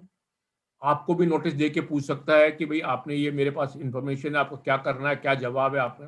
वो लेने के बाद वो एक अपना ऑर्डर पास करेगा। वो ऑर्डर पास करने के बाद उस ऑर्डर के साथ आपको 148 का नोटिस भेजेगा। उस नोटिस भेजने के बाद आपको फिर रिटर्न भरनी पड़ेगी और फिर आपकी असेसमेंट होगी। ये प्रोसेस अडॉप्ट किया जाएगा इसके करने के लिए। अप्रूवल का तरीका वही होगा जैसे पहले था, प्रिंसिपल कमिश्नर और प्रिंसिपल चीफ कमिश्नर। 3 साल में प्रिंसिपल कमिश्नर की अप्रूवल चाहिए और 3 साल से ज्यादा करिए प्रिंसिपल चीफ कमिश्नर की चाहिए। ये रीअसेसमेंट का प्रोसेस होगा। सर्च का भी प्रोसीजर चेंज, सर्च असेसमेंट का प्रोसीजर चेंज हो रहा है। 31 मार्च 2021 तक की जो सर्च है वो आज की वाले एग्जिस्टिंग प्रोविजन में चलेंगी। 1/4/2021 के बाद जो सर्च होंगी उसके लिए 153 है और 153C नहीं होगा। आप जरा शोर सुन रहे हैं तो ये दिल्ली में बिजली कड़क रही है, उसका शोर आ रहा है। पीछे से आपने मेरी लाइट देखी होगी तो बिजली, दिल्ली में जो बिजली कड़क रही है बारिश की वजह से, उसका शोर है। बार सर एक सवाल है रिटर्न फाइलिंग पे, अभी लूं या बाद? सवाल मैं बीच में ले लूं, 1 मिनट में, 5 मिनट में, 10 मिनट खत्म करता हूं, सवाल ले लेंगे सारे। ठीक है सर, थैंक यू। जो मैं इसीलिए कह रहा हूं, आप सारे सवाल सोचो, जितने भी आएंगे I will be happy to take all question on issue. तो 1/4/21 के बाद जो सर्च होंगी उसके ऊपर ये नए 153 है, 153C नहीं लगेगा। उनके ऊपर भी 148 का प्रोसीजर लगेगा विद ओनली वन राइडर की वो 3 साल की असेसमेंट ऑटोमेटिकली रीओपन हो जाएगी। जैसे मैंने कहा, पहले 148 के लिए असेसिंग ऑफिसर को इंफॉर्मेशन पे मिलेगी, उसके ऊपर वो अपनी इंक्वायरी करेगा, आपको कॉस्ट देगा। उसमें ऐसा नहीं करना पड़ेगा। 3 साल की असेसमेंटें जो सर्च ईयर से पीछे वाली होंगी वो ऑटोमेटिकली रीओपन हो जाएंगी और आपको रिटर्न भरनी पड़ेगी और उसकी असेसमेंट होगी। इसी तरह से सर्वे के केस में भी 3 साल के केस ऑटोमेटिकली खुल जाएंगे। तो अब सर्वे और सर्च दोनों को मर्ज कर दिया ऑलमोस्ट एक तरह से असेसमेंट के लिए। सर्वे केसेस में भी 3 साल की असेसमेंट खुल जाएंगे, उसको प्रायर अप्रूवल की कोई ऐसी जरूरत नहीं पड़ेगी। इसी के साथ साथ जिसके केस में सर्च नहीं हुई है और लेकिन सर्च के अंदर कोई कैश, मनी, बुलियन, ज्वेलरी मिलता है और जिसे पता लगता है कि ये उसकी नहीं है, जिसकी सर्च हुई है किसी और की है, तो उसके केस में भी 3 साल के केस ऑटोमेटिकली खुल जाएंगे। इसी तरह से किसी सर्च के अंदर कोई money, document, books of account मिलती हैं जिससे पता लगता है कि it pertain to some other persons not belong to, और उसके किसी और के असेसमेंट के लिए रेलिवेंट है, उसके केस भी 3 साल के ऑटोमेटिकली खुल जाएंगे। तो ये 4 एक्सेप्शन वर्कआउट की गई हैं अलग अलग से। ये प्रोसीजर होगा नया असेसमेंट और रीअसेसमेंट करने का। Having said so, now I just talk about some provision on TDS, क्योंकि टीडीएस भी हर साल टिंकर विद किया जाता है। एक चेंज तो टीडीएस में वही है जो मैंने सीनियर सिटीजन की बताई कि बैंक में अगर वो पेंशन वाला अकाउंट है तो बैंक का ऑब्लिगेशन होगा 194P में टीडीएस काटने का। दूसरी चेंज ये है कि 194 में टीडीएस पे डिविडेंड पे टीडीएस कटता है। अगर इंडिविजुअल को टीडीएस देते हैं तो 5,000 रुपए तक का टीडीएस नहीं कटता अगर डिविडेंड इनकम है। लेकिन इसके अलावा छूट किसी और को नहीं है, क्योंकि जो आज की डेट में बिजनेस ट्रस्ट जिसे हम कहते हैं, जैसे कि ये रियल एस्टेट ट्रस्ट है, इन्वेस्टमेंट ट्रस्ट है, इनकी भी इनकम एग्जम्प्ट होती है, तो डिविडेंड इनको जो मिलेगा उसके ऊपर भी टीडीएस काटने की कोई जरूरत नहीं होगी 194 में।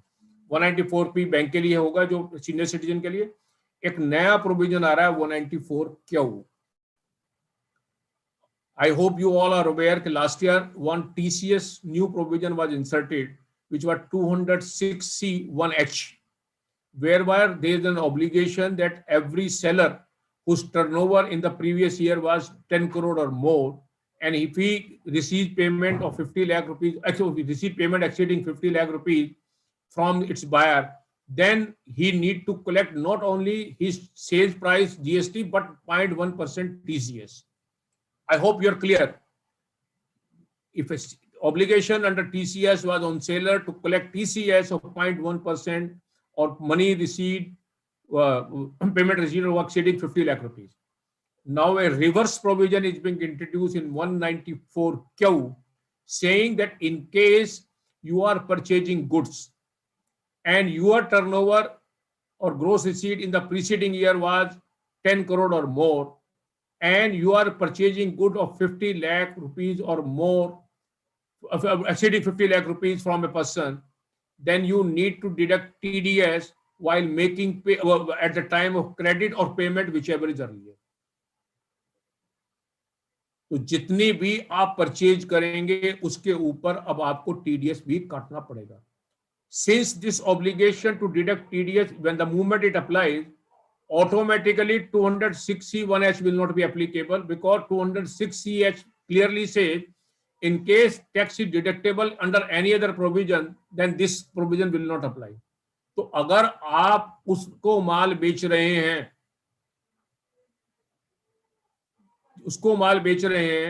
जिसकी टर्नओवर 10 करोड़ से ज्यादा है और आपने माल 50 लाख से बेचा, तो वो आपका टीडीएस आपका काटेगा, आपको टीसीएस नहीं काटना पड़ेगा.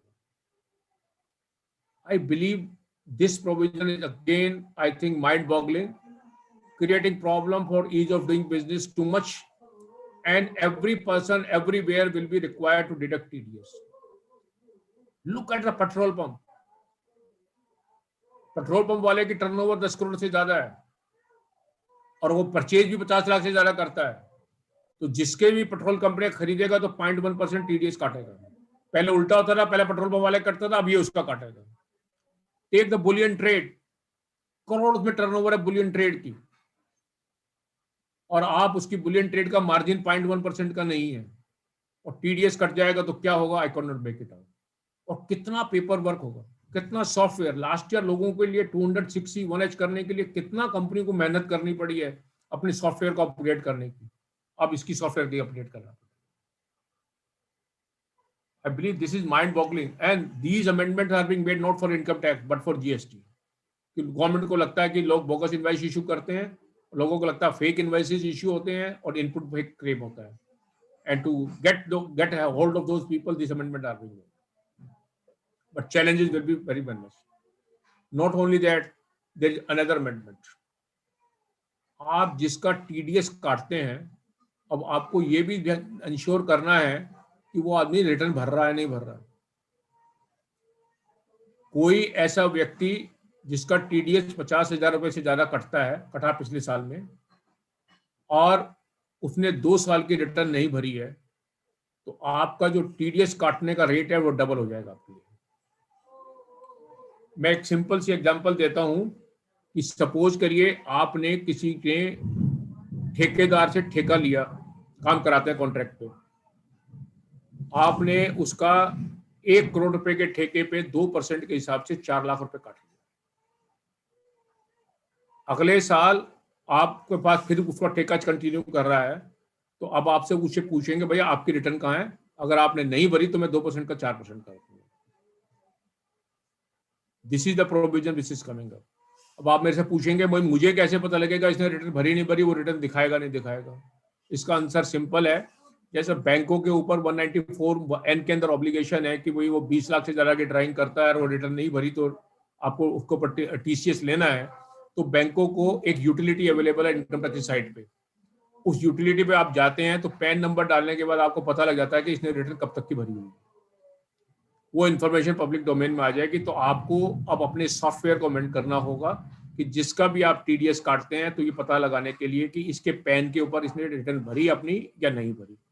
अगर इसने रिटर्न नहीं भरी है 2 साल की, तो मैं इसका टीडीएस डबल रेट से कर दूंगा। ये आपको अपना सॉफ्टवेयर अमेंड करना होगा। These are the changes which have been made for TDS there. There are small other changes which I am not dealing. Another change is payment of advance tax. जब dividend income आती है तो शायद आपको uncertainty है, पता नहीं होता है कि आदमी को मेरा डिविडेंड इनकम कितनी आएगी, कब आएगी। जैसे कैपिटल गेन में कभी कभी होता है ना, तो आपको शेयर बिक गए, प्रॉपर्टी बिक गई, तो जब बिकती है तभी आपका कैपिटल गेन कंप्यूट होता है। उसमें 234A में एग्जम्पशन है कि भाई, और 234C में कि भाई आपका इंटरेस्ट तभी लगेगा जब आपका डिफॉल्ट होगा आफ्टर द डेट, और आपकी ऑब्लिगेशन टू एडवांस टैक्स तभी आएगी वो के बाद।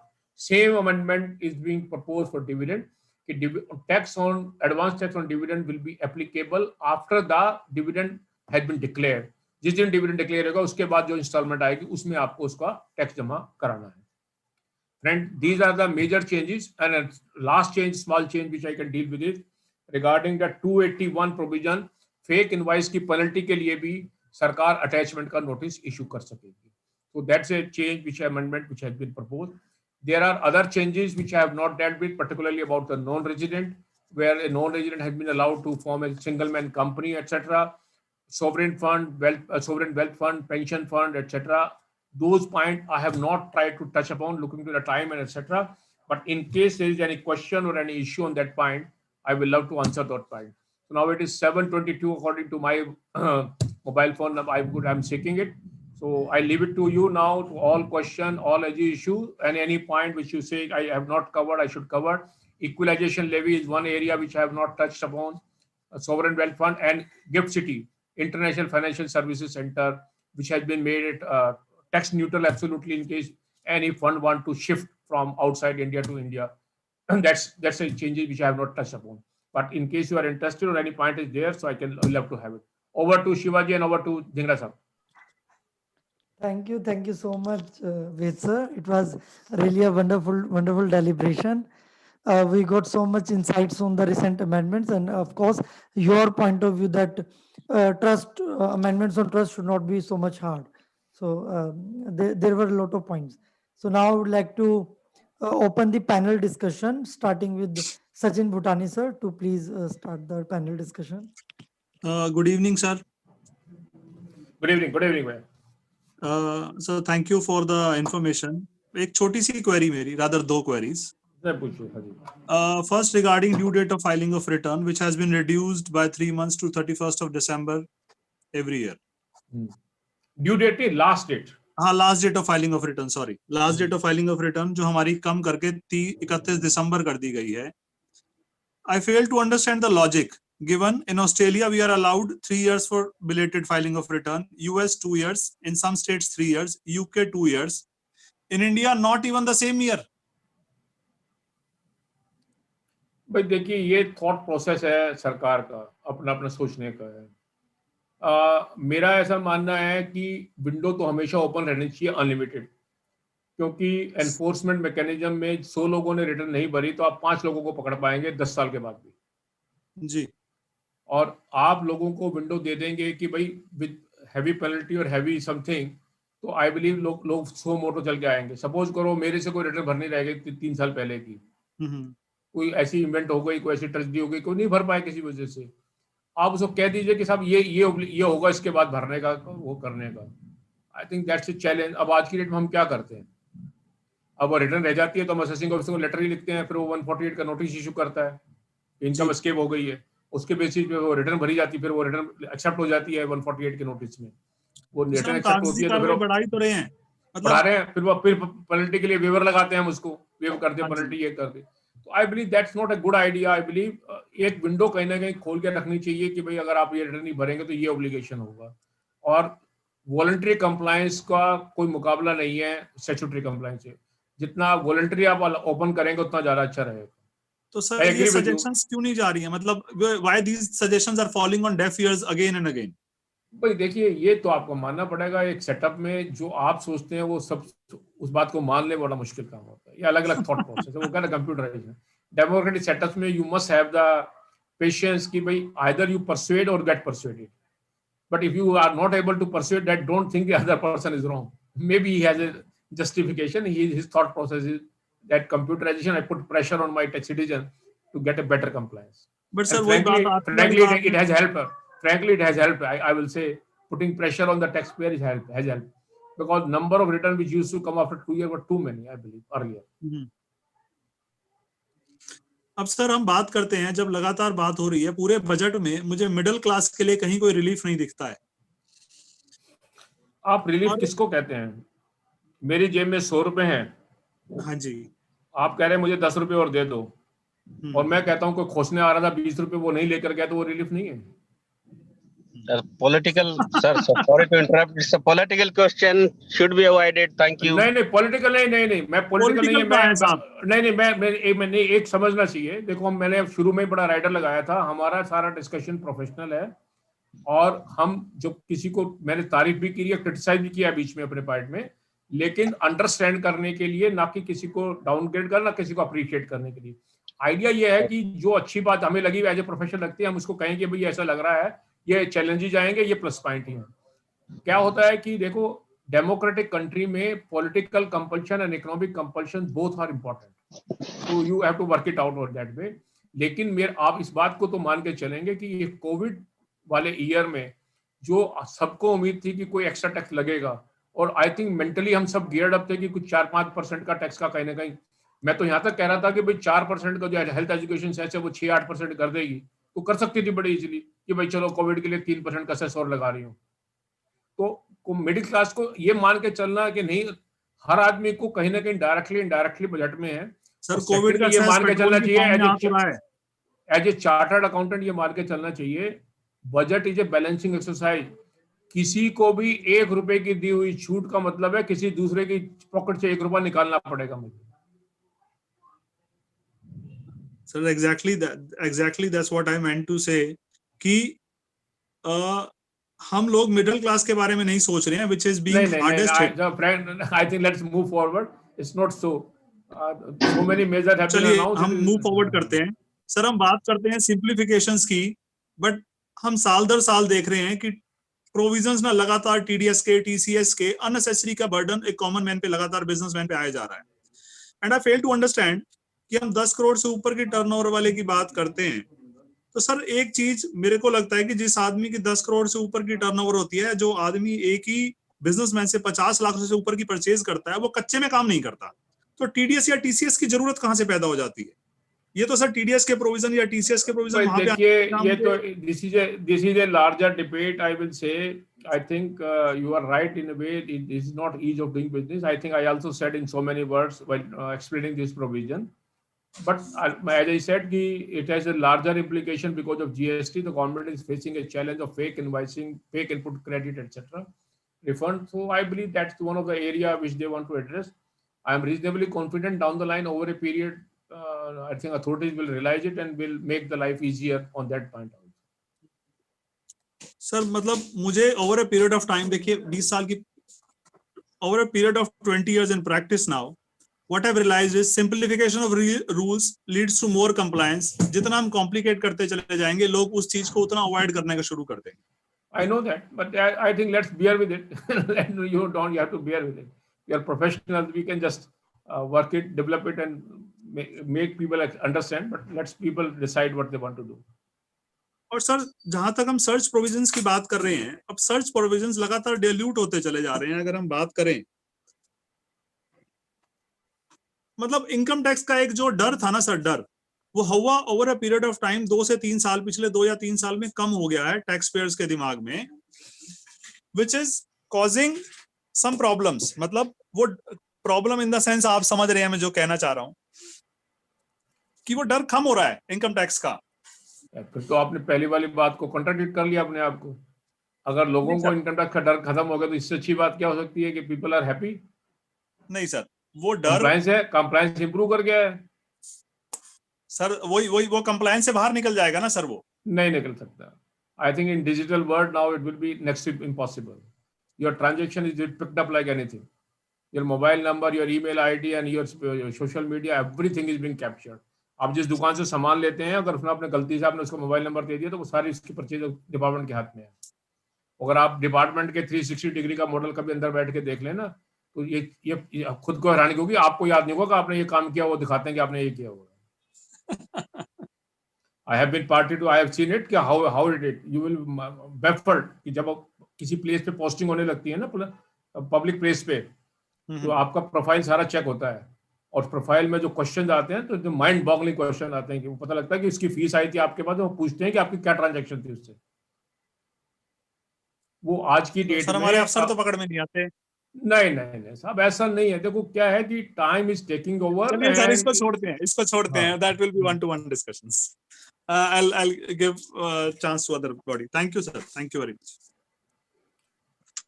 I believe others are there. If they can put question and chat, I can just look it into what are the other than chat. I can see many questions coming up here. Refund under section 244 is allowed from 1st April and is rightly given, but at the time of making the assessment is allowed from date of filing of return and demand is date. Where to file application? Online under section 150. आपकी application तो 150 और एओ पे ही जाएगी ना, और कहाँ जाएगी? Whether TDS under section 194 Q need to be deducted on purchase amount inclusive of GST and other charges if any? Obviously, the answer will be yes. GST का unless they वो clarify करें। पहले सर्विस टैक्स पे clarify कर दिया था, लेकिन अब नहीं किया clarify, तो including GST total amount पे जाएगा GST।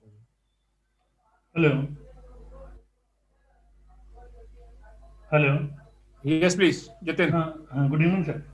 माइक तो आप अपना कैमरा ऑन करो यार, पता तो लगना चाहिए आप कौन है। देखो पहचान तो लूं, मैंने आपसे सवाल पूछा था मेरे से। हाँ जतिन बोलो।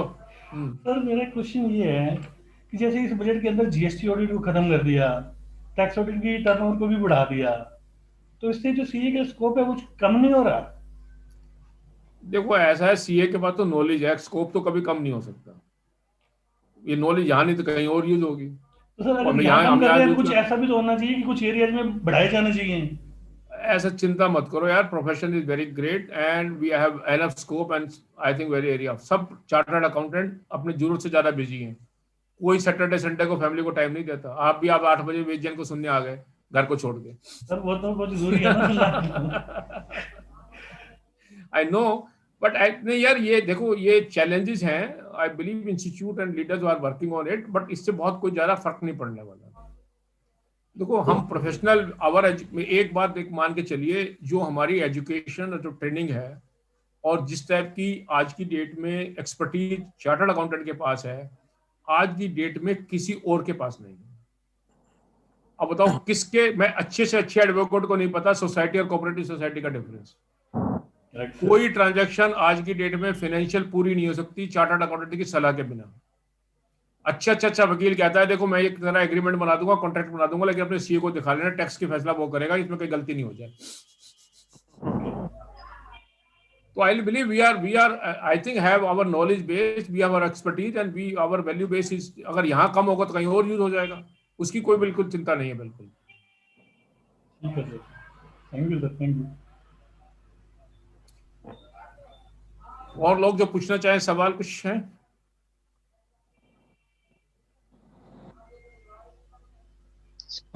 सर. हाँ जी विकास जी. विकास Yes, है please. सर, विकास हुड्डा. हाँ बात बोलिए, माइक तो हाँ जी. Can you gather that we are heading towards transaction tax? What was proposed a few years back by political movements? Are we heading towards a transaction tax scenario? Absolutely no. My answer will be, उसका मैं simple सा answer एक बहुत common में देता हूँ, sense में देता हूँ, without naming people who have been talking और कि बैंक के ऊपर ट्रांजैक्शन पे टैक्स ले लो, ये ले लो, वो ले लो. जी. मैं एक सिंपल अर्थमेटिक पूछता हूँ. सरकार के बजट में ये लिखा कि 12 लाख करोड़ रुपए इनकम टैक्स से चाहिए, ठीक है ना जी. और उन्होंने Right, sir. आइडेंटिफाई किया कि आज की डेट में ये 12 लाख करोड़ में से ये 12-15 लाख कंपनी है, ये तो इतना टैक्स देती हैं और ये जी. 6 करोड़ टैक्स पेयर इतना टैक्स देते हैं. अब आप कोई सा मॉडल निकाल के लिया हो, सरकार कह रही है भाई मैं आपका मॉडल एक्सेप्ट कर लूंगी, लेकिन मेरे 12 लाख करोड़ रुपए जरूर मिलने चाहिए. ये तो पक्की बात है. बिल्कुल ठीक सर. सरकार ये तो नहीं कहेगी मेरे को भी मॉडल निकाल लो, 12 की जगह 1 लाख हो जाए, 2 लाख हो जाए, सरकार लुट जाएगी, पैसा कहां से आएगा. जो मॉडल आप निकाल कर लाएंगे उसमें जिस आदमी का आज की डेट में 10 लाख रुपए टैक्स जाता होगा इस मॉडल में, तो वो नए मॉडल में हो सकता है 2 लाख आ जाए तो 8 लाख रुपए उसके बच गए, वो तो बहुत जी. खुश होगा.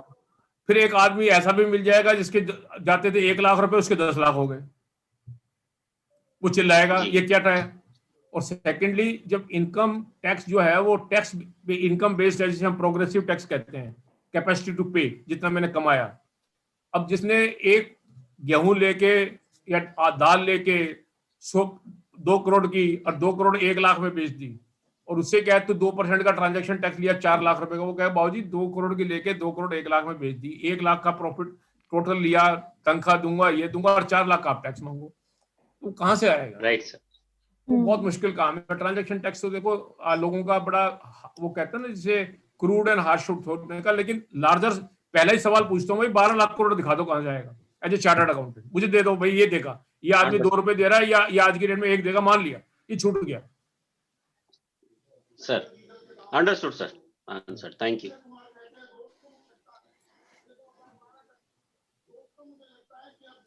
Hello sir. हाँ जी. नमस्कार सर. हाँ अश्विनी है सर. नमस्कार अश्विनी.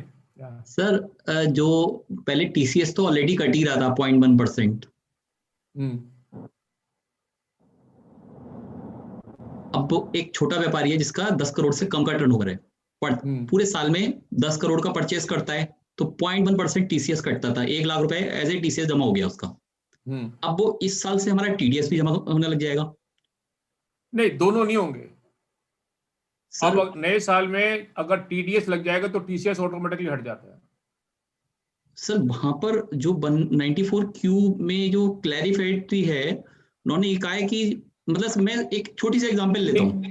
मैं आपकी बात को समझा देता हूँ. देखिए यस. 206C1H खोलेंगे आप सेक्शन में, उसमें लिखा है कि when a person who every seller when receiving A payment from A purchaser of goods 50 lakh in a year exceeding rupees 50 lakh, he is required to deduct tax at the rate of 0.1%. Right. Seller has been defined whose turnover in the preceding year exceed rupees 10 crore or something like this. नीचे उसमें लिखा है this provided this provision shall not be applied in respect of a transaction which is otherwise chargeable under any of the TDS chapter 17A B. तो जब 194 क्यों लग गया तो वो TDS का लग जाएगा ऑटोमेटिकली, तो बाय इम्प्लीकेशन 206C1H से बाहर हो जाएगा। तो पहले 194 क्यों टेस्ट होगा, अगर 194 क्यों में TDS कट रहा है, परचेजर सेलर से को TDS दे रहा है, तो उसके बारे में फिर वो परचेजर सेलर का TDS काट रहा है तो फिर सेलर को परचेजर का TCS नहीं लेना पड़ेगा।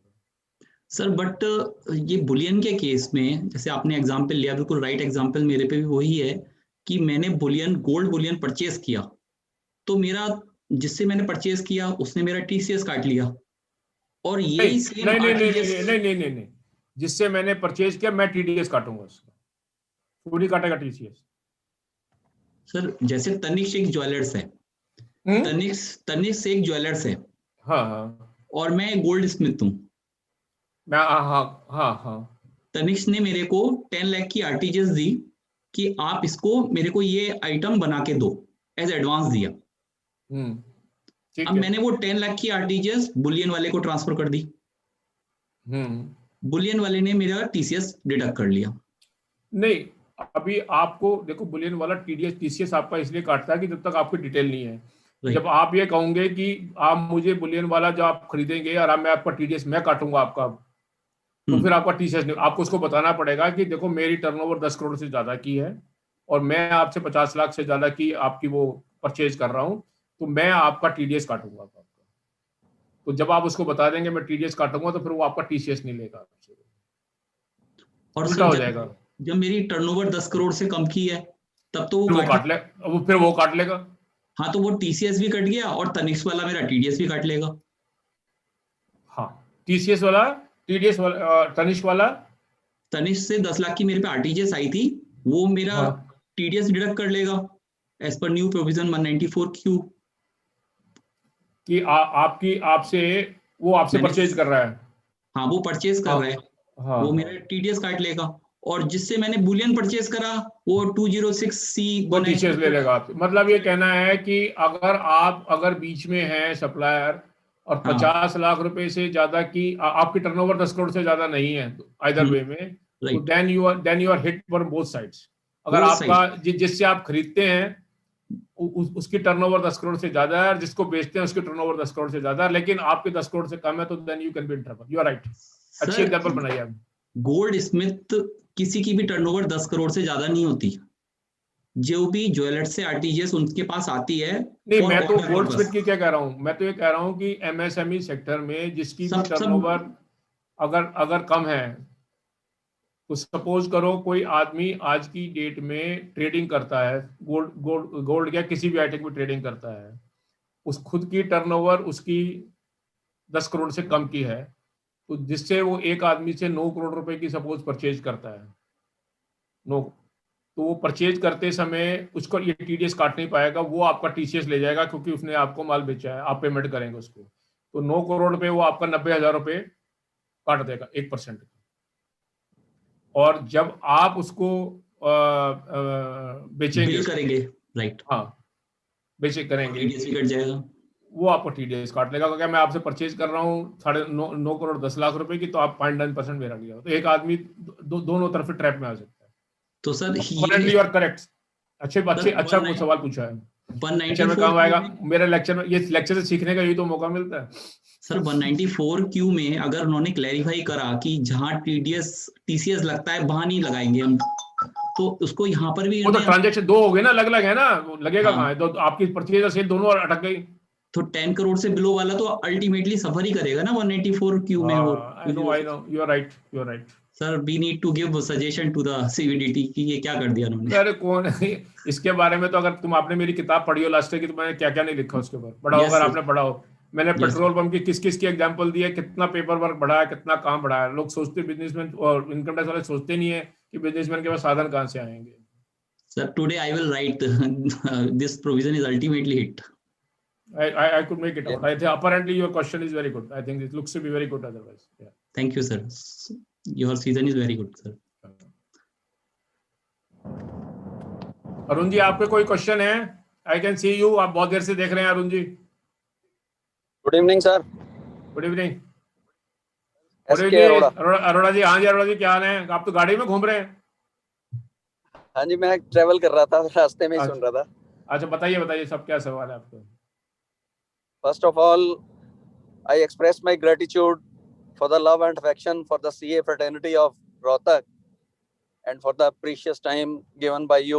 साहब, रोहतक का तो राइट है, और रोहतक के लिए तो इतना मेरी हमदर्द वो रहता है हमेशा के लिए, वो तो ना करने का मतलब ही नहीं है। मैं तो अगर आप ये कहते नहीं, अगर फिजिकली और पॉसिबल होता तो I would have been there in amongst you all. So nice sir, so nice। Sir मेरे एक दो क्वेश्चंस हैं। एक तो गुडविल पे है, जो जब पार्टनर्स कोई रिटायर होते हैं, जब कैपिटल आ रही है, तो अगर just at the time of retirement, one day before that, a book entry is made in the books of accounts regarding the goodwill, will that also be taxable in capital gain? Yes yes, वो कह रहा है कि जो self generated और revaluation करके job लाएंगे उसका कुछ नहीं मिलेगा आपको। नहीं, just 2 days before retirement। भाई कुछ भी आप पार्टनर को उसके कैपिटल अकाउंट के अलावा जो भी देंगे उसके ऊपर टैक्स लग जाएगा। नहीं, जिस दिन वो रिटायर हो रहा है उससे अगर मैंने एक वीक पहले वो जनरेट कर दी तो वो तो even that has to be ignored, because that will be, because his capital will be considered to be money which he has brought in and the profit which has got credit to his account. Anything over and above will be taxable. यही तो model use कर रहे थे लोग। हाँ जी, हाँ जी। That will also be now covered in that. Yeah, yes, it will be covered. And one thing is that once the reopening of the assessment is reduced to 3 years, that means books of accounts are also supposed to be kept for 3 years only. Not now as on date, frankly, because अगर आप शायद पढ़ेंगे, और मैं सभी लोगों से जो आज इस सेमिनार में है उनसे रिक्वेस्ट करूंगा कि अगर जाके रूल 6F को पढ़ें, इनकम टैक्स रूल 6F में बुक्स ऑफ अकाउंट के बारे में जिक्र है। सेक्शन 44AA जो इंट्रोड्यूस किया गया था 1975 में, हाँ जी, उसमें लिखा गया था कि every person shall maintain such books of account as may be prescribed, yes yes, and for such period and such as may be prescribed. तो Right. रूल 6F के अंदर आज की डेट में प्रोफेशन के लिए बुक्स प्रिस्क्राइब्ड है, business के लिए बुक्स ऑफ अकाउंट प्रिस्क्राइब्ड नहीं है। राइट। और प्रोफेशन जहां books of account business profession के लिए प्रिस्क्राइब्ड है, वहां पे 6 साल का पीरियड लिखा हुआ है। हाँ जी, तो वो पीरियड तो घटा नहीं रहे, और वो भी 6 साल प्रोफेशन के लिए है। अभी ना तो बिजनेस के लिए बुक्स ऑफ अकाउंट प्रिस्क्राइब्ड है, ना टाइम पीरियड प्रिस्क्राइब्ड है। तो businessman can avoid keeping books of accounts. भाई अवॉइड का तो प्रॉब्लम है कि अगर आपके खिलाफ डिपार्टमेंट एविडेंस लेके आ गया तो आप किताबों से तो साबित करोगे। हाँ जी, अदरवाइज कैसे साबित करोगे? मतलब 3 साल ही रीओपन हो सकते हैं ना? हाँ, 3 साल हो सकते हैं। तो दैट मींस ऑटोमेटिकली ये हो गया कि 3 साल से पुराने रिकॉर्ड की तरफ हाँ, you can I think you are right that way. Thank you sir, thank you.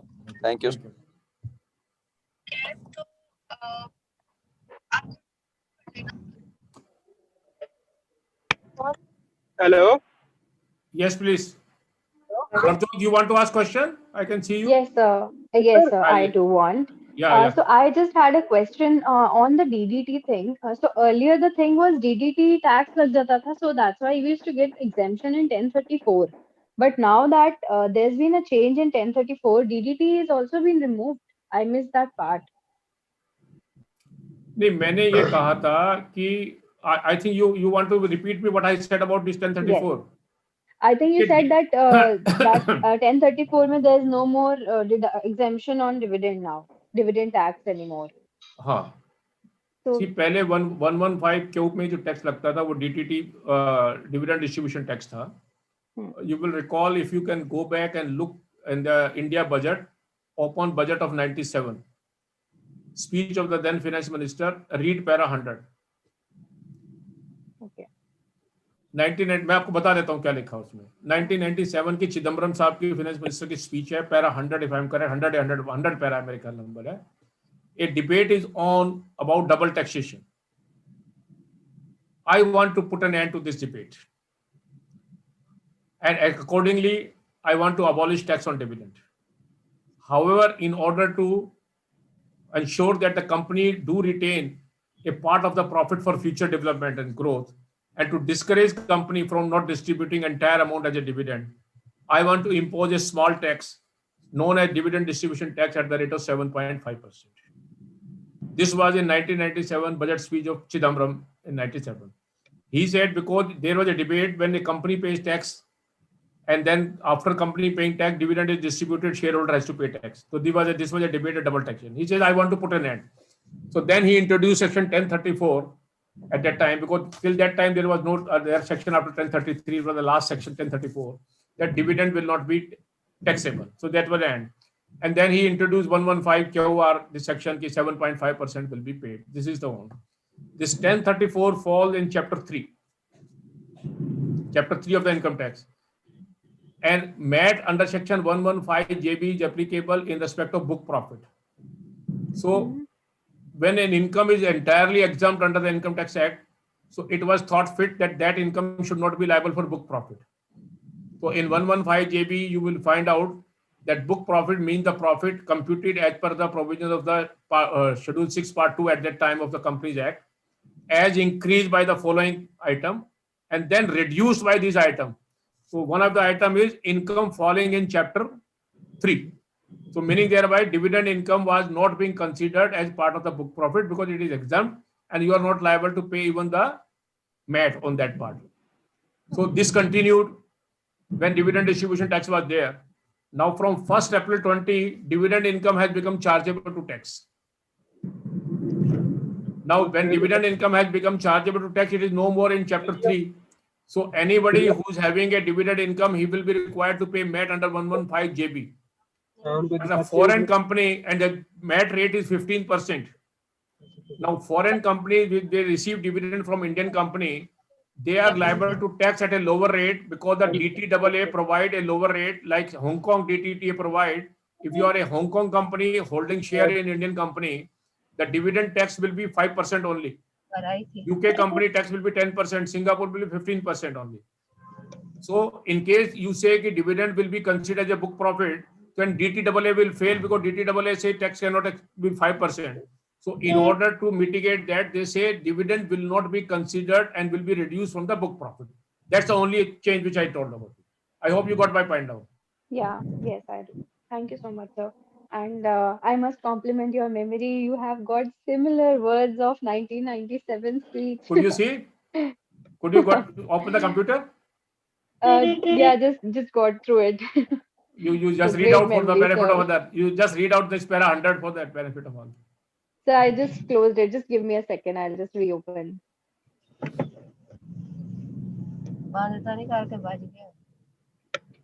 You can share the screen with that. Hello Yes, please. आइए राकेश जी सर। बोलिए। माइक सर हमने 3 साल बाद फोटो जरूर अपने फोटो जरूर दिखा दीजिए वीडियो ऑन करके। हाँ जी बोलिए राकेश जी। हाँ जी हाँ जी। आप भी गाड़ी में घूम रहे हैं। क्यों कर दीजिए? हाँ जी। डिपार्टमेंट कहता है आपको 10 साल तक रखनी चाहिए थी। 50 लाख से ऊपर का वो है। In that condition sir. नहीं नहीं ऐसा नहीं है, डिपार्टमेंट नहीं कह सकता। देखो अभी तो 6 साल का ही मान के चलना चाहिए आपको, रिड्यूस हो गया 3 साल का तो, लेकिन अभी मैंने कहा ना रूल में तो कहीं लिखा ही नहीं है कितने साल की किताब होनी चाहिए। ठीक है जी। Okay sir. Okay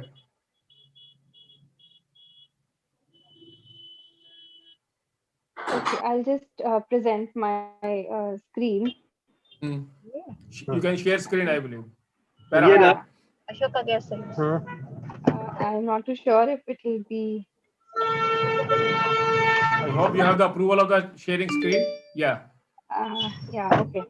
So this para 100 reads as another area of vigorous debate over many years relates to the issue of tax on dividends. I wish to end this debate, hence I propose to abolish tax on dividends in the hands of the shareholders. And then next para also, some company distribute exorbitant dividend. Ideally, they should retain a part of the profit and plow back them into a few fresh investment. I intend to reward companies who invest in future growth. Hence, I propose to levy a tax on distributed profit at the moderate rate of 10% on the amount of the distributed. This tax may be incidence of the company and shall not be passed on the shareholder. Yeah. Right? That's a paragraph. Right. Yeah, you can take it off now. Yeah. Thank you, sir. But I must compliment that you can access the document quickly. That means you are aware where the budget lies. Yeah. Yeah. Any other question? I believe this is no questions coming up. Yes, sir. Actually, you have cleared all the questions, and all the provisions, as you deliberated, have been appreciated by each and every member. There is a question in chat box, sir. Just now it appeared. On what amount TDS under new section 94Q needs to be deducted by purchaser, whether on whole amount when limit of 50 lakh exceeds, or only on amount exceeding rupees 50 lakhs. Now I believe, I think section says कि on all amount आएगा. If you have made a purchase exceeding 50 lakh rupees. Okay. Thank you so much, sir. It was wonderful deliberation. And now I would like to invite our treasurer as well as vice chairman of the branch, Ajay Hutta ji, to please convey his vote of thanks on behalf of all the Rohtak Management Committee to our honorable past president CA Ved Jain ji, who have enlightened us with his insightful and experienced knowledge and all the webinar. Over to you, Ajay Hutta ji. Thank you Shiva भाई. प्रणाम sir. ये हमारा pleasure है sir, आपने हमारे को time दिया, Rohtak branch को टाइम दिया. रोहतक ब्रांच की तरफ से सर आपका तहे दिल से धन्यवाद. जो आपने इतना सारा बजट के ऊपर डिस्कशन किया, बहुत सारी चीजें हमें बताई. हम उम्मीद करते हैं कि सर बड़ी जल्दी ही दोबारा से मिलें, फिजिकल ही मिलें, क्योंकि ब्रांच की कुछ डेवलपमेंट्स हो रही है, उसमें आपका जो पुराना योगदान था उसके ब्याह पे कुछ नई डेवलपमेंट्स हो रही है. हो सकता है हम बड़ी जल्दी उसके लिए भी आपसे मिलेंगे sir. And on behalf of Rohtak branch, I am thank you all the members for joining us. Thank you. Over to you, Shiva. Thank you so much, Ajay Bhaiya, for your kind words. It was really an enlightening session, and over 100 members was joined in the Zoom, and it was also going live on YouTube also. So, sir, all were very excited to. No, it is always a Shiva player to be Rohtak branch, has every right, and I feel a moral responsibility, and I always love and affection. And I must say that whatever I am today, credit and entire goes to the Rohtak. My all education right from day one, school, college has happened in Rohtak only. So I have been attached with Rohtak like anything. It is only when I came in 1973 to do my CA in Delhi. From that onward, I am in Delhi, but my all school and college education, and I love and I know each and every street and every place, and anyone who talks about Rohtak is just I get carried away. So there's no second thought. And just to clarify the earlier question, I have just checked up in the finance bill. This liability 194Q is on amount exceeding rupees 50 lakhs, not on amount. The exceeding 50 lakh rupees, that will be the liability. So first 50 lakh will be not liable for GST, and exceeding 50 lakh will be liable for GST. That's it. Thank you for the clarification, Ved sir, and for your inspiring words. You are so much attached to Rohtak, so we are excited to meet you in person as well. It will be a cherishing. Always a player, no issue that will. With all hand-folded thanks to Ved sir and all the participants who joined here. Thanks for your patient hearing, and thanks for listening to us. We will be getting back to the IDT amendments tomorrow, same timing 6 to 8 by CA Navya Malhotra, GST expert. We shall meet tomorrow. Thank you all. Jai Hind, Jai ICI. Thank you, everyone. Thank you, sir. Thank you, sir. Thanks a lot. Thank you, sir. Thank you, sir. Thank you. Thank you. Thanks, everyone.